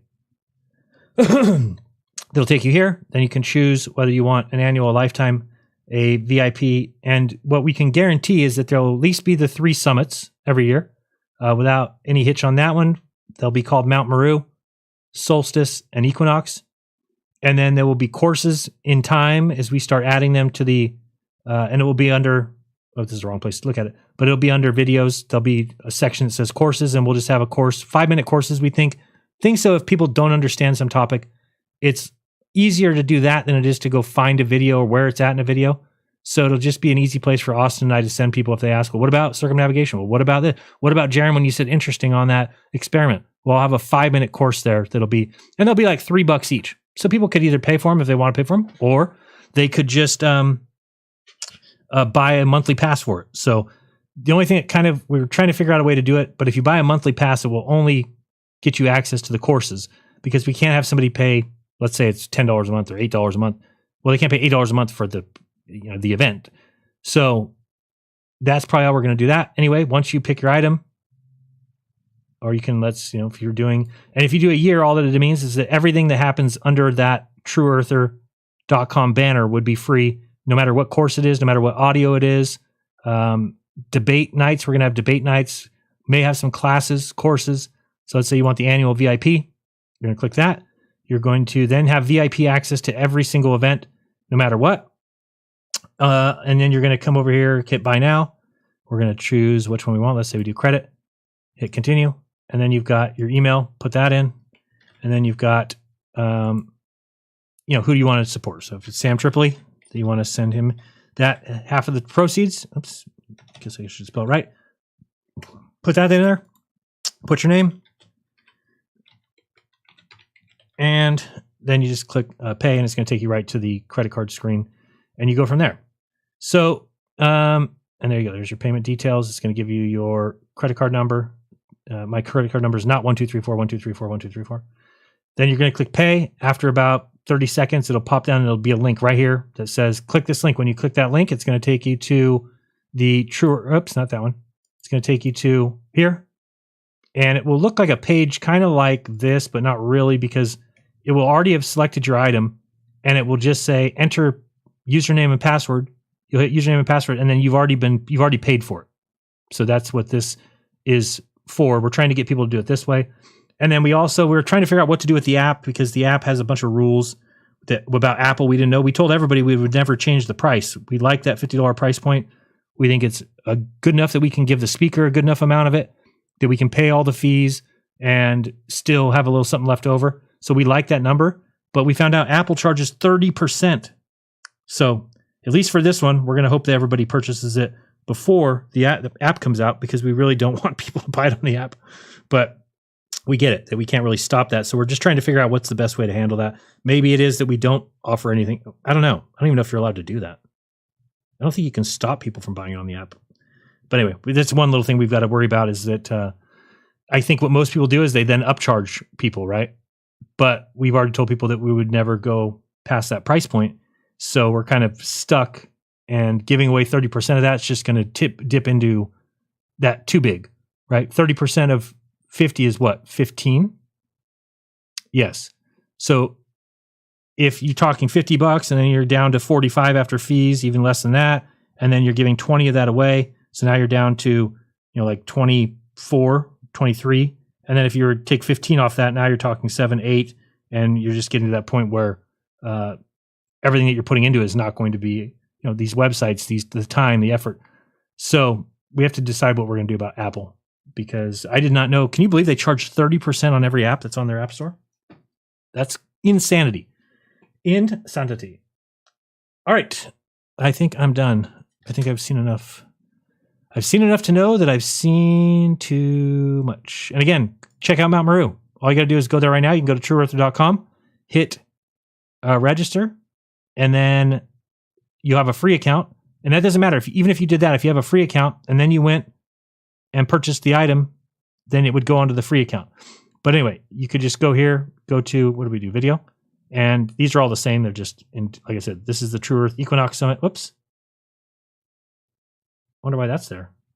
I already have a mistake. I got to fix that. This should not be in this group. It should be in featured. It should be in Mount Meru, and it should be in free. And then you just go there, and you've got day 1 and day 2. And if you want to see Ronnie the Rat, you're just going to press play. And it's a nice little, right when I said it's a nice little player. There's a problem providing access to protected content. Why am I not signed in? Well, I am signed in. I will check this right now. Does the other one work? Day 1. Step it up. Day 1 works. Is showing but it's a lot bigger than it used to be, at least. It is getting bigger. Yeah. It's like Eddie Bravo. I got into music thinking that I would be adored by millions of women. So I wonder which one on day 2. Let me check this real quick. There's a problem providing access to this content. I wonder if I did put it accidentally as a paid thing. I will get on this immediately. It'll fix it. So you can watch Mount Meru, which took place in November, and then we can hope to see you at the Equinox Summit, March 17th, 18th. And if you're a VIP, you get to hang around. Not only do you get to ask questions in the panel, you get to ask questions throughout the speeches. Not only do you get to do that, but you get to hang out after the show on Saturday night, where Austin and I will be just shooting the shit, having some fun, maybe smoke some Mary Jane and some Baby Jeters, which are so good. I feel like having a moment just to think about them. Wow. Okay, good. Let's move on. It's been fun, guys. Thank you so much. Thanks, everybody. Let me check the tips real quick over at Rokfin because people are so good to me there. Thank you very kindly. $40 on the nose. Much appreciated. We've got Freight Train in the house. Oh, no, we got Adrian Quintana first. Been here forever. Good stuff. Thank you very much, Adrian. We've got Jason Bowles, one of the best supporters of the channel. $20 again. Thank you, Jason. You're amazing. Couldn't do it without you. Freight Train says Redshift this. Redshift is used to measure the stars. How dare you? Ashley, thank you very much. Ashley, $5. And Matt Prince, thank you very much. I actually do want to see that. Should we Redshift to measure stars? Just to check out the Redshift. It's got like a 17 on the Redshift, I think, to measure stars. 17 or 18, I think, on the Redshift. They can measure this wobble by using spectroscopy. If a star is traveling towards us, its light will appear blue shifted. And if it's traveling away, the light will be red shifted. This shift in color will not change the apparent color of the star enough to be seen with the naked eye. Yeah, but here we go. How do we use redshift to determine the distance? By measuring how far away the lines are located from where they're supposed to be in the spectrum. Astronomers can calculate the speed of the star or the galaxy relative to Earth, and even how a galaxy rotates. By measuring a different redshift for one side of the galaxy compared to the other, you can see which side is what? Okay. What does redshift tell astronomers? Bottom line, a redshift reveals how an object in space is moving compared to us. It's great for distance, yes. It lets astronomers measure a distance. How? Tell us, please. And let me show you something real quick on this, too. Oops, are you even seeing this? Oh, you're probably not even seeing it. I don't have the screen up, so... Oh, you are. What do you know? Where did I see this? How astronomers use redshifts to measure how the universe is expanding. And thus... to determine the distance to our universe's most distant and therefore oldest objects. What is redshift? It's often compared to the high-pitched whine of an ambulance siren coming at you. This is the kind of nonsense they teach you. So like, you know when an ambulance siren goes, that's how we tell, oh yeah, that's how we know how far ambulances are too. We're just like, let me listen to that. Definitely that redshift is about 13 miles. That's not too much money, man. It's often compared to, you read that. That change in sound of an ambulance is due to what's called the Doppler effect. It's a good comparison because both sound and light travel in waves, which are affected by their movement through air and space. Sound can only move so fast through the air. Sound travels 750 miles per hour, miles per hour. As an ambulance races forward, blah, blah, blah. Are you going to get to where we get these star distances, though? Please? Here we go. Similar to sounds from a moving vehicle, if a star moves away from us, the light becomes redder. By the way, I've never in my life seen a galaxy or a star or a system or a Magellanic clouds or anything moving away from me. Okay, so it's just men's words. Again, here's a recent example. Astronomers said in early January 2020 that the most distant quasar, known at the time, quasar J0313 BS, has a record-setting redshift of Z equals 7.64. I was right earlier. I told you the redshift was like 8 or 12. He's wanted to argue with me. It's a 7.64. I knew that. In accordance with astronomers' interpretations, we're not trusting in man, though. That's the good thing. The good thing is men like Brenda are not trusting in men when they come up with their beliefs because they can measure the distance to stars with redshifts. I'll show you. Here's a recent example. Astronomers said in January that the most distant quasar has a setting redshift of 7.64. In accordance with astronomers' interpretations of redshift, we're seeing quasar J0313 BS, a highly luminous galaxy nucleus in the early universe, thought to be powered by a supermassive black hole just 670 million years after the Big Bang, or more than 13 billion light years away. So you see how they use redshift to figure that out. Very clear. It's like a ruler, except for you have to make a couple assumptions and interpretations. And yeah, the men make those, but they don't have biases. These are men of science. This is not stupid religiotards. This is not priests and pastors and popes. We're talking the creme de la creme of laboratory scientists. They actually erase everything from their brain. They make no bias. When they look at evidence, they immediately think, is this flat Earth or globe Earth? Which one would I apply this to? Because they know that both can be true, and so they just do that. Right? They don't have any bias. Not like they say, flat Earth, what a joke. I'm going to put this through the globe Earth test. No, never do that. Never. But here's the problem, is if you look up Redshift, and we're going to put Redshift isn't expanding space. What? That's going to be a problem. That can't be true. Then everything that we know is wrong. Why do we see a cosmological redshift at all if space is not that one? If space is expanding in itself, then why is there redshift? Is it possible the universe is not expanding? Why redshift isn't enough to understand the universe the entire... Right. Could cosmic redshift be caused by galactic something else? The math of the expanding universe. Redshift and evidence for an expanding universe. The recent launch of James Webb. James Webb is disproving that, not anything else. Relating redshift and distance. The universe is not expanding. This is a problem. Again, it's going to be, you'll see it coming in our lifetime because they've completely hit a wall. They have nothing left. They're making up dark matter and dark energy. And this is science. At which point, when you hear the scientific method, if they said, all right, here's what you do. You observe, you make a hypothesis, you run your experiments, and then whatever comes out, if you like one of the parts of your theory a lot, like we like gravity, then you just invent other things to make the gravity work. Because that's how we get to the truth. So now, is the universe filled with 97% dark energy and dark matter? Sure. Am I talking about Neil deGrasse Tyson? No, not even him. I mean, other kinds of dark matter. These are the kind of matter we can't see. The kind of matter we can't even observe. But we know they must be there because we need gravity so bad, or else how do things become spheres? And that's the problem. Okay, that's a problem. So, yes. Space. How do astronomers know the universe is expanding? Because shorter wavelengths can... Now, where's the... I've seen tons of stuff, but I don't see it right now, that says... What about this one here? That it's not redshifting. What did it get out here? Accelerating expansion of the universe. I mean, this is definitely real. Anything flat earthers say when they show like the pizza in space, so dumb. But this is the Big Bang, happened here.